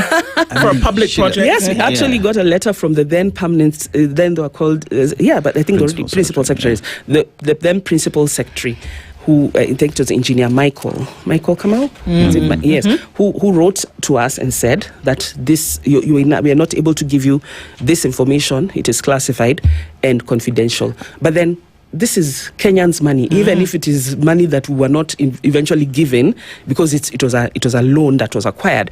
It is money that we are now repaying. Yes. And that has been the bone of contention for many Kenyans, even civil society, because they're asking the question, if it is a project that is being financed, fine, we've taken the debt loan from the Chinese government, but the people repaying it is Kenyans. It is a Kenyan project.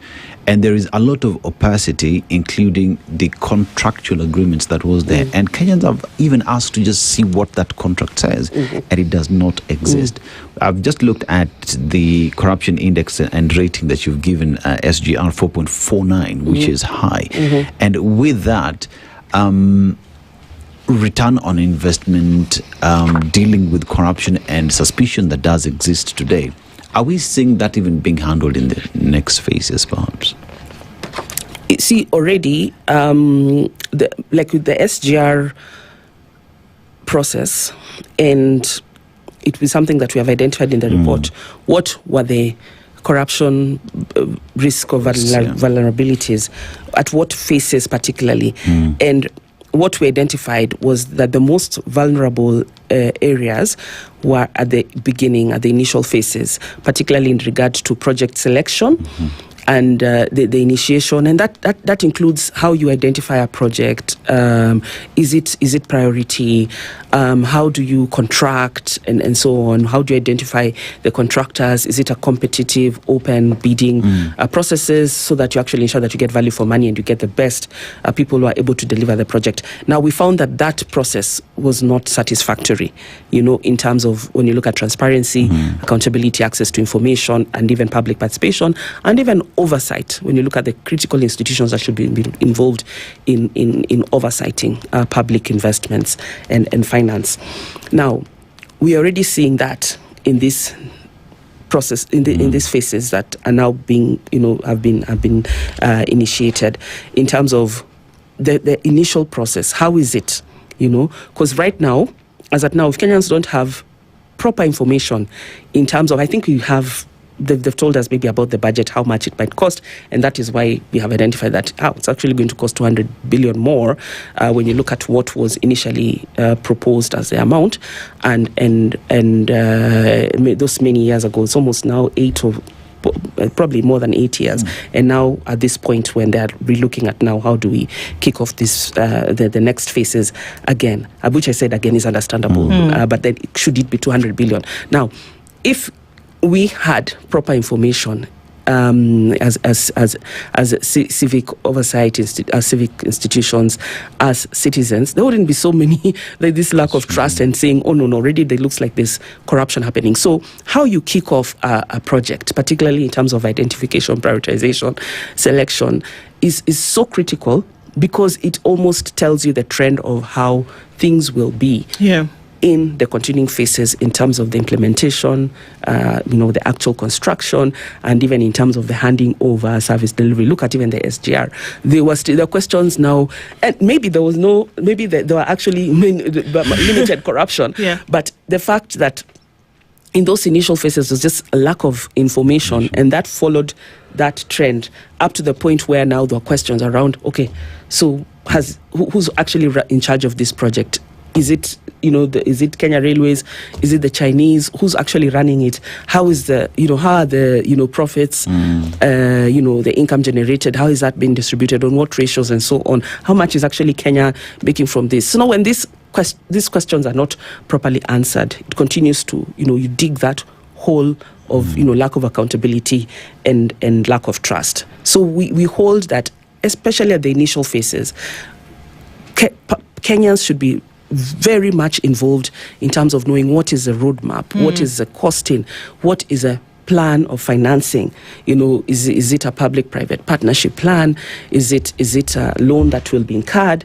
Are we getting this from all these levies that are charged? It's road levies, railway levies, and all these funds that are starting. Now we have this whole elephant in the room, in terms of the National Infrastructure Fund. Yesterday we had the Sovereign Wealth Fund bill signed into law, but there are questions because they're still, even within those laws, there are questions about whether we have critical oversighting mechanisms, particularly by Parliament, the Office of the Auditor General, the Controller of Budget, to even give just a surge or satisfy Kenyans that this funds or anything, any infrastructure development project that we actually undertake is well covered, particularly in terms of oversight. Okay.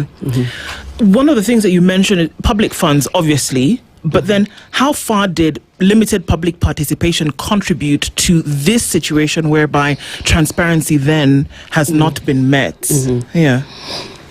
As I said from the word go, the moment Kenyans are not involved in prioritization of events, of development projects, that is a critical red flag.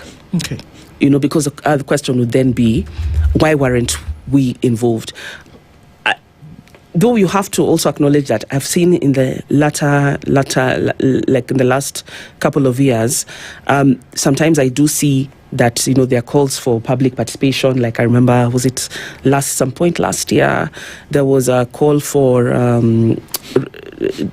I think it was the JKIA expansion plan and also the Wilson Airport plan, where citizens, especially those coming from the neighboring areas, to go for all these public participation forums just to give their views. But then there's always a gap in terms of are our views actually taken in? You may have a public participation forum. Citizens organize themselves, whether it's the residents associations, whether it's other civic groups. They come in, they give in their input, but then is the input actually taken into account in the final, roadmap that's actually taken? Are there questions actually, do they come back to even give feedback and, answer their questions? Because many times you're given, and again, sometimes a very short window for participation, especially when it comes to technical, very complicated things like this. SGR, when you talk about roads development, housing projects, these are not things that every other ordinary, everyday Kenyan will understand. Even for ourselves, we struggle because we are not, we are not engineers, you're not architects, you're not quantity surveyors, you're not really in the built environment. So, and even the finances sometimes, So Kenyans need time to understand these things, process this information, but many times you find that the public participation process is quite thin. Yeah, but then also is, even according to our access to information law, which is still not implemented 10 years after it was passed, because that then is supposed to guarantee us, freedom to access public information, especially information touching on fiscal issues. And that's why you see many of these questions have been around. Would public participation, if it happened in the way in which it was envisioned, would it sway some of these discussions from where you see it? I think it would, because, for instance, if in the SGR project, in the SGR plan, for instance, I think at that point there are many questions. Standard gauge versus other modern, we're also in a season where things are really evolving, technology is evolving so much. And by early as 10 years, 13, 15 years ago, there are already questions of other countries are now doing the electric rail, which is much faster. And there are even comparisons about the rail that was being built in Ethiopia with ours. Why was the Ethiopia one costing less than this current, the one than the undertaking in Kenya? So there are all these questions that were raised, But if there was a proper structured public participation process where Kenyans give their input, including Kenyans of from different walks of life, even professional associations, because we have accountants, we have engineers, we have architectural, and all these people can give input to these processes based on their experiences in these areas of functions of work, such that then when this feedback is given, it is then incorporated into then Kenyans, you said this, during our public participation. But also, as I said, public participation is really about how much information you're given. Access information is a critical prerequisite to public participation. People cannot participate if they don't have the information. So you may create the participation opportunities for people to, be able to express themselves, give their views, but they have to come from a very informed point. But that, access to information is both proactive, where the government doesn't sit and wait for Kenyans to ask questions, but just volunteers this information. That's what should happen. If you look at our law, there should be proactive disclosures. Like, are you publishing even this information? We're in an era of online social media where it would cost. I won't have to buy space in a newspaper, which has been said to be costly. I should just put that information somewhere online. Websites, people up country have access, to internet, and all these sites now they are able to follow if this information is shared, and those then who have access can be able to share with others. So why isn't this information given out there proactively? Because for me, I see that you cut out information so that you cut out scrutiny, because the more information that is out there, then that invites more public scrutiny, and that's what we really want to see. Because I think that if government really wants to get support for some of these projects, because we are saying many of them they're not bad projects, they're good, but they're being implemented in an era or an environment of lack of trust. Right. So these questions always come up. What's in it? Who's that person who has been given that contract? What is the relation? What is their relationship with the people in government in charge of that process, or even the president and so on? That's why you keep on having these questions, because people are not being given information. Just give people the information. Who are the owners of all these companies that are getting these contracts, and try to erase the doubt. Then try to erase that doubt. Okay. If you're talking about housing, like for instance, one of some of the recommendations we have made in this report, because you look at even the Kiambu civil servants housing and even the Vihiga affordable housing project, one of the things we said, one, just give the information. Those entities responsible, Ministry of Lands and Housing, Boma Yangu, give that information proactively, including information about what are the contract details, who are being given contracts in these projects. What is the name? What are these? Who are these companies? What are the specific details, terms of reference for this contract? But who also owns? Who are the beneficial owners, of these companies? Because there are a lot of questions that have been asked about the ownership of some of these companies that are getting contracts, and even the financing. At what cost does it come for Kenyans? Is it loaned? Is it money that has been borrowed? Is it a PPP and so on? So that Kenyans can actually get that confidence in infrastructure. But I think the other thing also, because this work that we are doing is all about responsible infrastructure. Responsible infrastructure investment. Responsible infrastructure investment, and that's why we're saying it's the critical areas, particularly in the initiation phase, are really important. Because it's at that point that Kenyans tell you, yes, we would like a road, we would like the SGR, we would like the houses, but then look here, we have critical gaps in terms of access to other, social services like education and health. It doesn't make sense for me to have this nice, expressway or this SGR, which I may never use. But then I go to a hospital and I can't get one. Maybe I don't get to see a doctor or a clinical officer because they've not been. They're not adequate salaries to support, those critical health officers in that health facility near my home. Or I'm not able to get access to medicines that have been prescribed. Or you go to schools and children don't have, the adequate facilities, desks, seats, classrooms, well sheltered and constructed classrooms don't have access to books. So there's always that question of, so what are our priorities? What are really our priorities? Shouldn't we have the basics? Let's have the basics. And when we have the basics, then we build up and then that's when we can be able to enjoy all these infrastructure projects. Because we can't really call ourselves a developed nation. I know we are all this whole thing about want to be Singapore, want to be like Singapore. But even Singapore had a plan. If you look at the plan that Singapore had most of those years, many years ago, I think that the whole thing was an integrated plan. So when you build a road, when you build a railway line, when you build an airport, you're also looking at that airport or that railway line will not come by itself.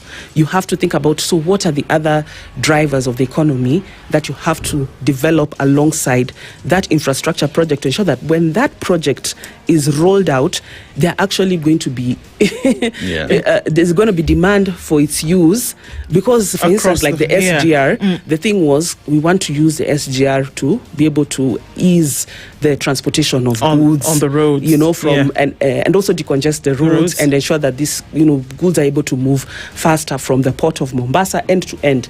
Now we're talking about to Malaba. But then the questions now, we build the SGR, but we still see so many trucks on the road. So anyway.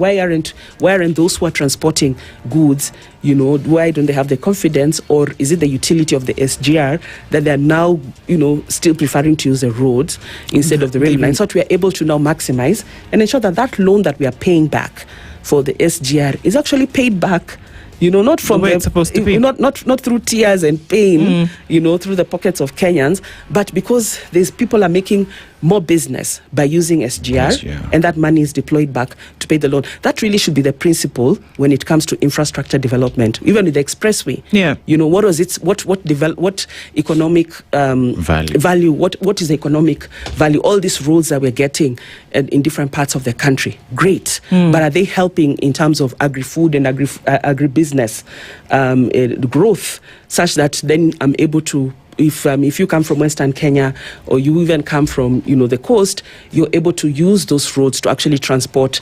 food,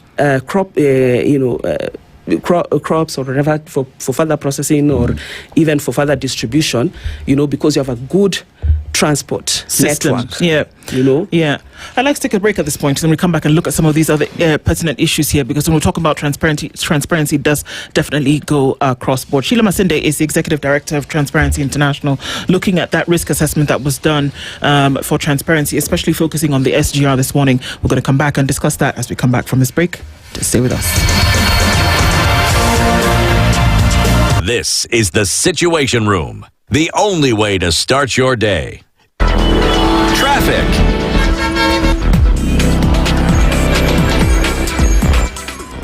All right, so a little bit of traffic still left on the Thika Superhighway as you come into the city this morning. Very busy on Landis Road, getting towards Haile Selassie and then on towards that and Wakulima area. And we have some traffic still on Jogoro. It's going to be mopped up by time in good time now. Langata Road has quite some traffic on it this morning as you then get towards Raila Odinga Way going left, or you keep on Langata Road out towards Aerodrome and then on to Haile Selassie. So that's one to watch for now. Ngong Road not looking too bad. But then we're looking at traffic still a little bit busy coming off of Limuru Road. But apart from that, I think we're doing good. Out of traffic hour in no time now. Keeping an eye on things through the day. SpiceFM KE on X. Hello, I am Timima. This is Speak Live. Can we talk? She gets everyone talking. Health, relationships. I prefer white boys. I've only dated white men. Telling somebody I love you is different from telling somebody I trust you. Mimi nimejijenga, nataka mwanaume amejijenga. I've had to cut off broke girls, especially dating them. Money. Less than 30% of young Africans are financially literate. The most important asset is you. Family. They didn't care what I did. So in a way, I just cut them off.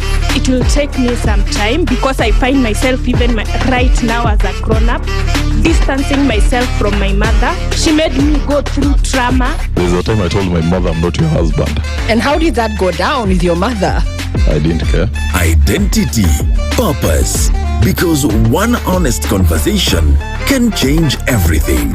Real people, real life stories, real solutions. Speak Life with Tamiba, where culture, conversation, wellness and transformation meet. Tune in to the conversation everyone is talking about every Wednesday at 7:30 p.m. only on KTN. Mature, intelligent talk every morning. Spice up yourself. Mornings done right. 94.4 Spice FM, Nairobi. continuing with our conversations with Sheila Masinde this morning and looking into that risk assessment. Yep. Sheila, so as we look at the SGR, one of the saddest part about it is that a lot of this information has been labeled private and confidential. Yeah. And why is that then a problem out there is because Kenyans have donated responsibility to members of parliament to be their oversight mechanisms. Talk about the Auditor General. And if a project already has been labeled, its details, its papers have been labeled private and confidential, then what room for accountability and oversight do Kenyans have when we cannot access this information? Are you looking at a situation where we are living with a project that we don't know whether we own it, we control it, and we can't even correct messes if they do exist? And that's the reason why we have laws, but we know that we also have a plethora of laws that haven't been implemented fully in this country. Because if you look at our public finance management, our public procurement, asset disposal, even the PPP law, now even access to information and others laws on PFM oversight, the parliament really should have a role in terms of being able to hold the executive accountable for some of these, not some, but all these investments that are being taken for the benefit of Kenyans, to ensure that there's actually value for money, to ensure that processes are followed. In our own view, following just monitoring how it's not just the infrastructure development, but even when you look at the question around debt and the involvement of parliament, you can see that the executive has literally run roughshod on parliament. You know, you have a situation where parliament is literally captured. Because parliament really, when you look at the mandate given by the constitution, when you look at the laws, different laws, whether it's a PFM laws, issues around even public audit and the role of parliament, there's just no meaningful participation, engagement by parliament. You may have a handful of members of parliament who will ask questions, but they're just not sufficient. We are now even in a situation where the opposition has been captured. We have no, we don't, there's just a really grey line between the minority and the majority side right now. We don't know who's opposition in parliament that's able to ask these questions. When you look at some of the committees where you expect some of these issues are executed, whether it's a public investment committee, public accounts committee, the finance committee, and a budget committee, the one responsible for the for the budget. These questions are just not asked, and then you ask why is, or even if they're asked, there's just really no follow-up in terms of taking action. Where, for instance, it has been found that the executive, those in charge of these projects, have actually gone against the law in the implementation of this this projects. So in actually almost literally everything that we're struggling with, the accountability, my own view is that if we had an independent parliament, people who go into parliament and know what their work is in terms of oversight, representation of citizens, Kenyan citizens, voters, the people who voted them. You're not going there to represent the executive. You're not going there to represent your party leader, or other people. You're going to represent Kenyans. And what do Kenyans want? What are the interests of Kenyans? You're going to legislate, ensure that the legislation that is being created, particularly to oversight public infrastructure projects, are strong. But look at what just happened, even with the sovereign wealth bill that was assented into law yesterday. They removed oversight by the Controller of Budget, the Auditor General. So now there are questions about why that weak oversight that is likely to be applied in terms of how some of these decisions are made. Yet we know our main problematic areas are issues around public procurement.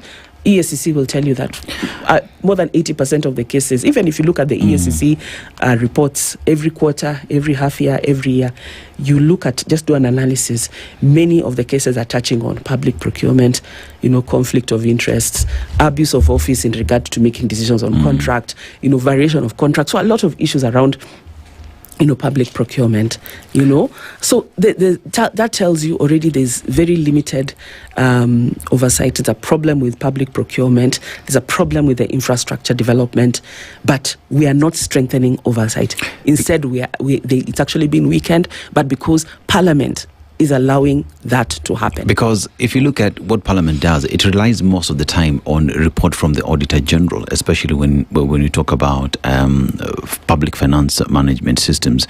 But here now we see in a matter like the sovereign fund now, that has been removed. The Auditor General has been removed from that equation. That means Parliament is relying on what report for them to oversight that. And that continues to be the problem, because even when you talk about SGR, we do not have information. So how do they oversight something that they don't have anything to reference to? And also the fact also that the questions around SGR have been asked, even in we've seen some questions asked in Parliament, but when no answers are given, then you should expect that Parliament, you put your foot down. If you've summoned or if you've put a question on what is the cost of this, we want the full cost of this. Those are the questions Parliament should be able to get from the executive, particularly when they hold the different parts of the executive to account, when they have to come and seek new ask for or defend their budgets, or they have to answer questions that have come up in the Auditor General's reports. Those are points at which some of these questions should be asked. But even we have seen executive summoned just to answer specific questions on certain issues, but why haven't we successfully gotten this question answered on the SGR? Remember that there was even a case, I think it was decided, was it in 2020, 2021, taken to court by Okoh. I think it went all the way up to appeal. And where the court upheld that the procurement for the SGR was actually done in an unconstitutional manner. But were there any consequences to that? Because if the court then said that this procurement process for SGR was unconstitutional, but money has already been spent, so who's accountable? Who's been held culpable? If Kenyans have already lost money in an unconstitutional process, why wasn't there a process to actually say, okay, so who made these decisions? It's part of even when you talk about odious debt. It's those are the concerns that we have, that you have incurred debt, you have borrowed money, you're paying high interests for it, you're not getting the right value in terms of return on investments, but you continue to pay, but yet a court has found that actually, in the first place, this process was unconstitutional. So who should pay for it? Should we go back to those people who made the decisions, those people involved, and say, but this is not a easy bill ya Kenya. This is not a easy bill ya Kenya to a Kenya. Someone has to pay this bill, But Parliament has not been able to ask those questions. Not been able or willing. Sheila. Again, it's political will. Yeah. It's really a question of, first, it's political will, that because you're there to pursue the interests of, say, whatever your party leader, and we've seen them when they're summoned by their party leaders, not just the majority party, but even the minority side, and that given the agenda and told this is how we are going to act on A, B, C, D, requests from government or on this bill. This is their position, and this is their position we expect, our members of Parliament aligned to this party to take. We've seen that in broad daylight, in live cameras. So we know that we have a captured institution, but yet this institution is so critical when it comes to oversight, and even in terms of unlocking the roles and the effective functioning of other oversight institutions that follow, like the Office of the Auditor General, the Controller of Budget. Because you've seen Auditor General, Controller of Budget ask certain questions, but if there's no enforcement, if there's no one to enforce this, there will just be questions on paper with no consequence. So can demands be made of a body which, by your assertion, is already captured? Can demands then be made on a solution to this problem on the same body, because at the end of the day it still comes back to them in terms of making the law oversight. And we say that they've been captured, but then they still bear the responsibility of essentially turning around it, or at least beginning the process where this would be turned around, asking the right questions, making demands of the correct institutions, and saying exactly what happened here. Can you make a demand on them if it seems as though there is already compromise in certain areas?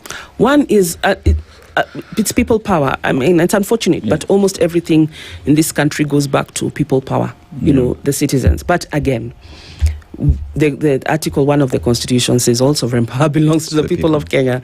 And that's why, you see, when all else fails, when institutions fail or are unwilling, you know, it all comes back to us as citizens. And that's why even for this report, one of the recommendations that we have made is, how do then we as citizens ensure that we also take up our oversight role? And there are many forms in which we can do that, you know, the public expenditure tracking, the scorecards, and so on. And with these processes, you get into certain conclusions, particularly even in terms of the roles of the other oversight institutions, or even the executive, and what they should do, and then how we as citizens ensure that we now use our power to hold this to account.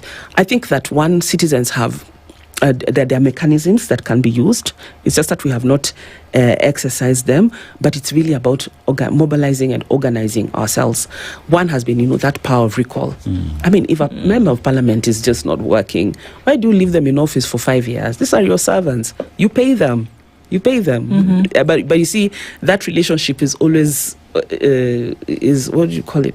Is always inverted, right? You know, where it seems like they are at the top and we are at the bottom. It's actually the other way around. So we should use the power that has been given in the Constitution for us to be able to recall, where you find that a member of parliament has gone to whether Senate or the National Assembly, but they're not representing you, they're not oversighting, they're not ensuring that there are strong legislations. Recall them. You know, we have an opportunity in the next 1 year to go to the elections. Look at the performance of your member of parliament in terms of oversighting, legislating, and representing you. If it's not suitable, go back to the drawing board and look at the candidates, but vet these candidates.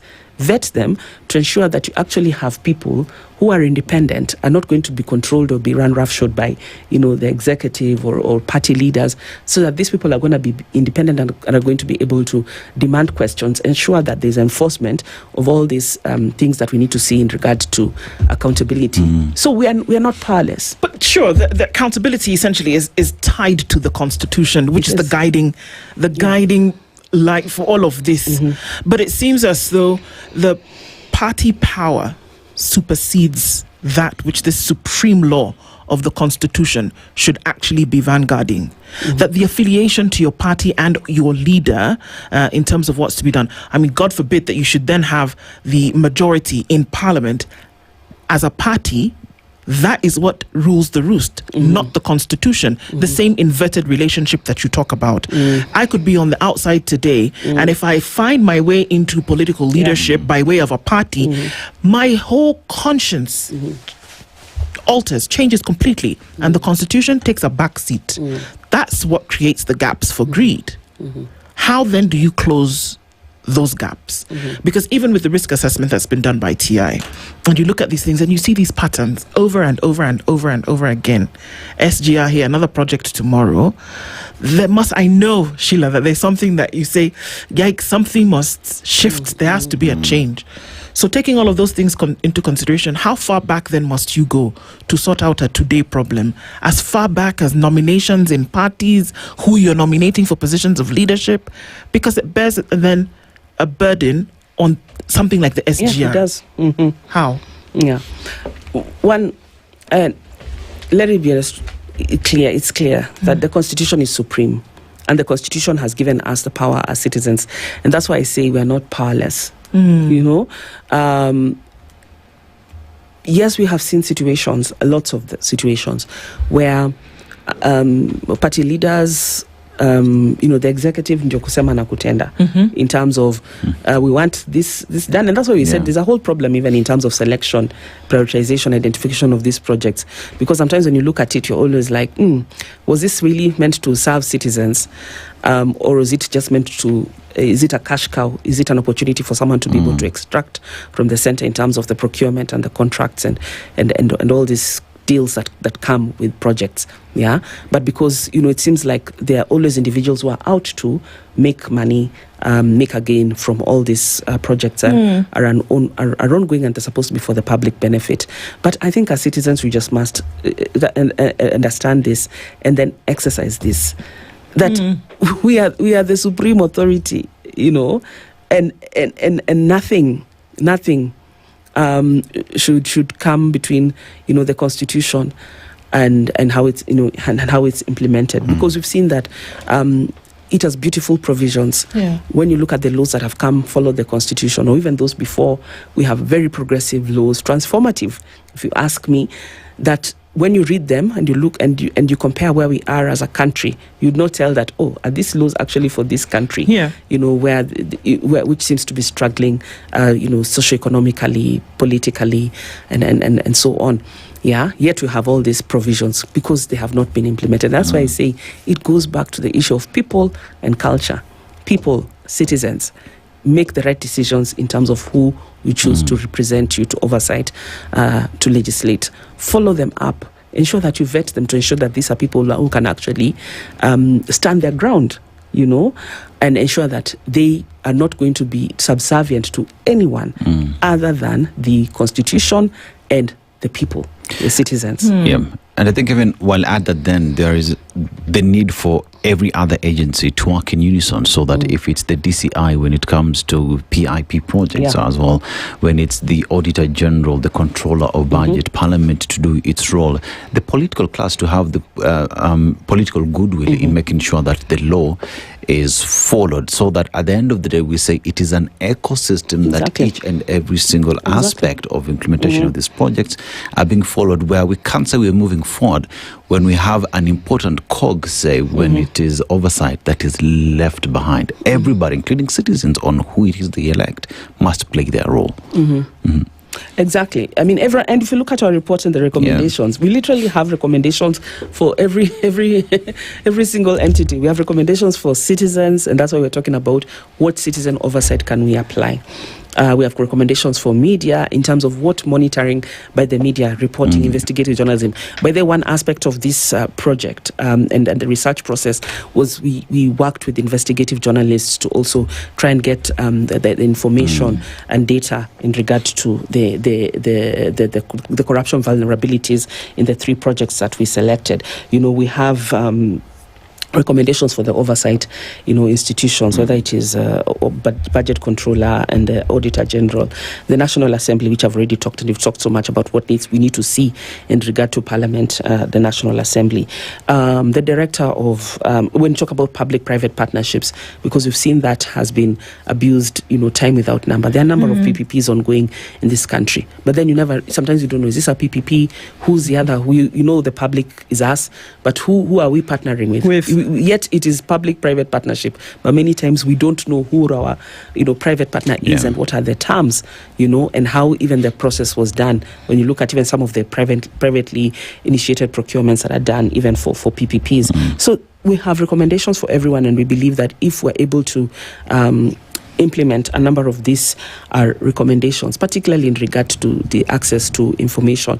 When you look at, for instance, even the Kiambu civil society housing project and even the Vihiga one, you find that one of the things that we said we're not able to find were documents even related to the environmental or social impact assessments, and that's so critical because these projects have an impact on citizens. Something is being developed in your area, but you don't know how it's going to affect you in terms of environment has an aspect of health, in terms of even your own livelihoods and have your ability to be able to use your land that is neighboring this project. That is affected, but then this information is not given to citizens. You really have to struggle. One of the notes I just want to also highlight that we made in this report is that it was impossible to get a lot of project information, whether online or even when we wrote letters to ask information, even in terms of some audits, this environmental social impact assessments, contracts and all this, and we just didn't get responses for many of these. I remember we got a response from Treasury which said that no, we can't give you that, information for one of the projects that we asked for information. So there's a whole problem around that. But then citizens must, I think what I always tell citizens to remember is all these things are being done on your behalf. They are for you. It is your money. So you must demand your right to know. So what, looking into in the future where there is a demand on people, what are some activities? I mean, even as we look and wrap this up quickly, what are things that people can actually do, Sheila? Because Transparency International will do, but it needs to be, again, there's that word, partnership. What must other people do in these, where this risk is really quite high, looking at the report that you've done? Yeah. So one, for instance, now SGR, there's a phase, the second, third phase up to Malaba that is supposed to start. What lessons can we apply from here in terms of the opacity in procurement, lack of proactive, disclosures, challenges in terms of even getting contracts, even after a court has ordered that does not release those details of that contract, and even after the president, I think, had made commitments that contract will be made available, but it was never made available to the public. So, what were the gaps in that first phase, and how do we fill those gaps in the next phases so that we now have a more accountable, a more transparent process that ensures that there's value for money and there's public participation? That's one. But then the other is that this tool, that has been applied here, the Infrastructure Corruption Risk Assessment tool, the ICRAT tool, is a tool that is available. It is a tool that is available and that can be used by civil society, even the government, private sector, citizens, media as well, to be able to do independent assessments on projects that they are interested in, to get information and to understand what are the risks. And it's a tool that does not wait for corruption to happen. It's a tool that is supposed to red flag. By the way, these are the likely corruption risks. And for us to be able to arrest any corruption risks or potential loss of or wastage of fund, we apply this tool so that you're then able to see, these are the areas that we need to watch as we implement this project. So the tool is available. People can use it depending on what information that they're looking for, and then be able to now advocate and demand, the information and the reforms that are required to ensure that projects, actually they get value for money. But the other thing, because I mentioned there's a social accountability approach that we need to take as citizens, in organized groups, as professional associations, resident associations, religious associations as well. We should organize ourselves, especially when we see projects coming right to our community. Those who live around the SGR line, what stops them from coming together? Organize yourselves to demand this information. It doesn't have to be, we don't have to wait for the Auditor General, we don't have to wait for the controller of budget, but we can organize ourselves as citizens to now demand this information. There has to be a high level of citizen demand for and oversight, for then governments, not just this government, because you can see these projects have cut across governments. So it's not just a problem with this government, but even previous governments. And this could even be a problem of the future governments if we don't assess those red flags we are seeing and starting to demand information. Indeed. Sheila Masinde is the Executive Director of Transparency International, going through that risk report with us this morning. There's a lot that we can do. There's a lot that should be done. Thank you for keeping it here with us, Sheila. Thank you for joining us. And thank you for keeping it here at the Situation Room. Talk again tomorrow, God willing. Sugar and Spice is up next at 11. Keep it here, SpiceFM. Good morning. The latest news from around the world. 94.4 Spice FM.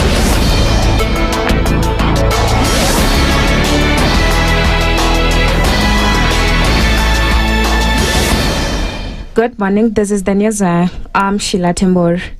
The Kenya Forest Service says stakeholders have backed the proposal to construct Kithoka Airport, the Meru State Lodge and a golf course within Imenti Forest following a public participation on the environmental and social impact assessment. KFS says representatives from the national and county government supported the project, citing benefits such as improved forest monitoring, conservation efforts and faster response to emergencies including forest fires.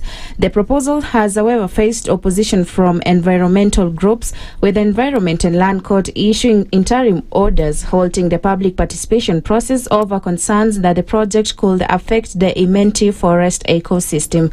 The government maintains that the project will have minimal environmental impact, adding that views collected during the engagement will inform the final decision. The Office of the Registrar of Political Parties has trained agents representing 9 candidates ahead of the Ol-Kalou constituency by-election in Nyandarua County next Thursday. The training aimed to promote transparency, accountability and compliance with electoral rules.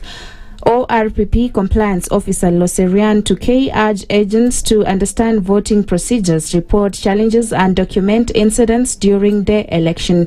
Nyandarua County Elections Manager Nancy Wanjiku reminded agents that only authorized and registered individuals will be allowed into polling stations and the tallying center. And Agriculture CS Mutai Kagwe has warned that Kenya's plan to grow the livestock sector to a value of 450 billion shillings could be affected unless the country addresses antimicrobial resistance. Speaking at the Kenya Meat Conference in Njeri, Kagwe said the government aims to increase livestock's contribution to the economy from 12 to 20% while raising meat production from 527,200 tons in 2022 to about 990,000 tons in 2028.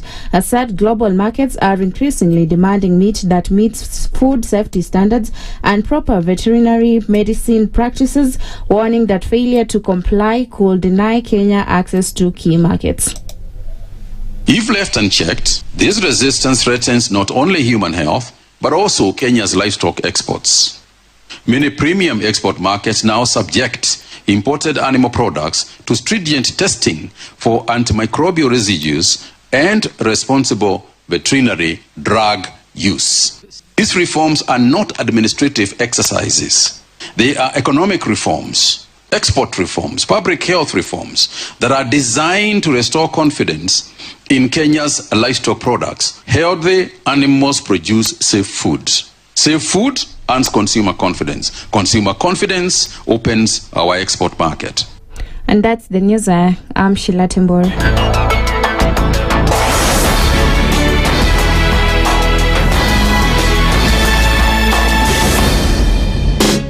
More of the classics and the hits you love. Let's get it crunk up on that fun up in this dance. Sorry, Miss Jackson. Ooh, I am for real. The classics and the hits you love. You played the best music. 94.4 Spice FM. Back to the music.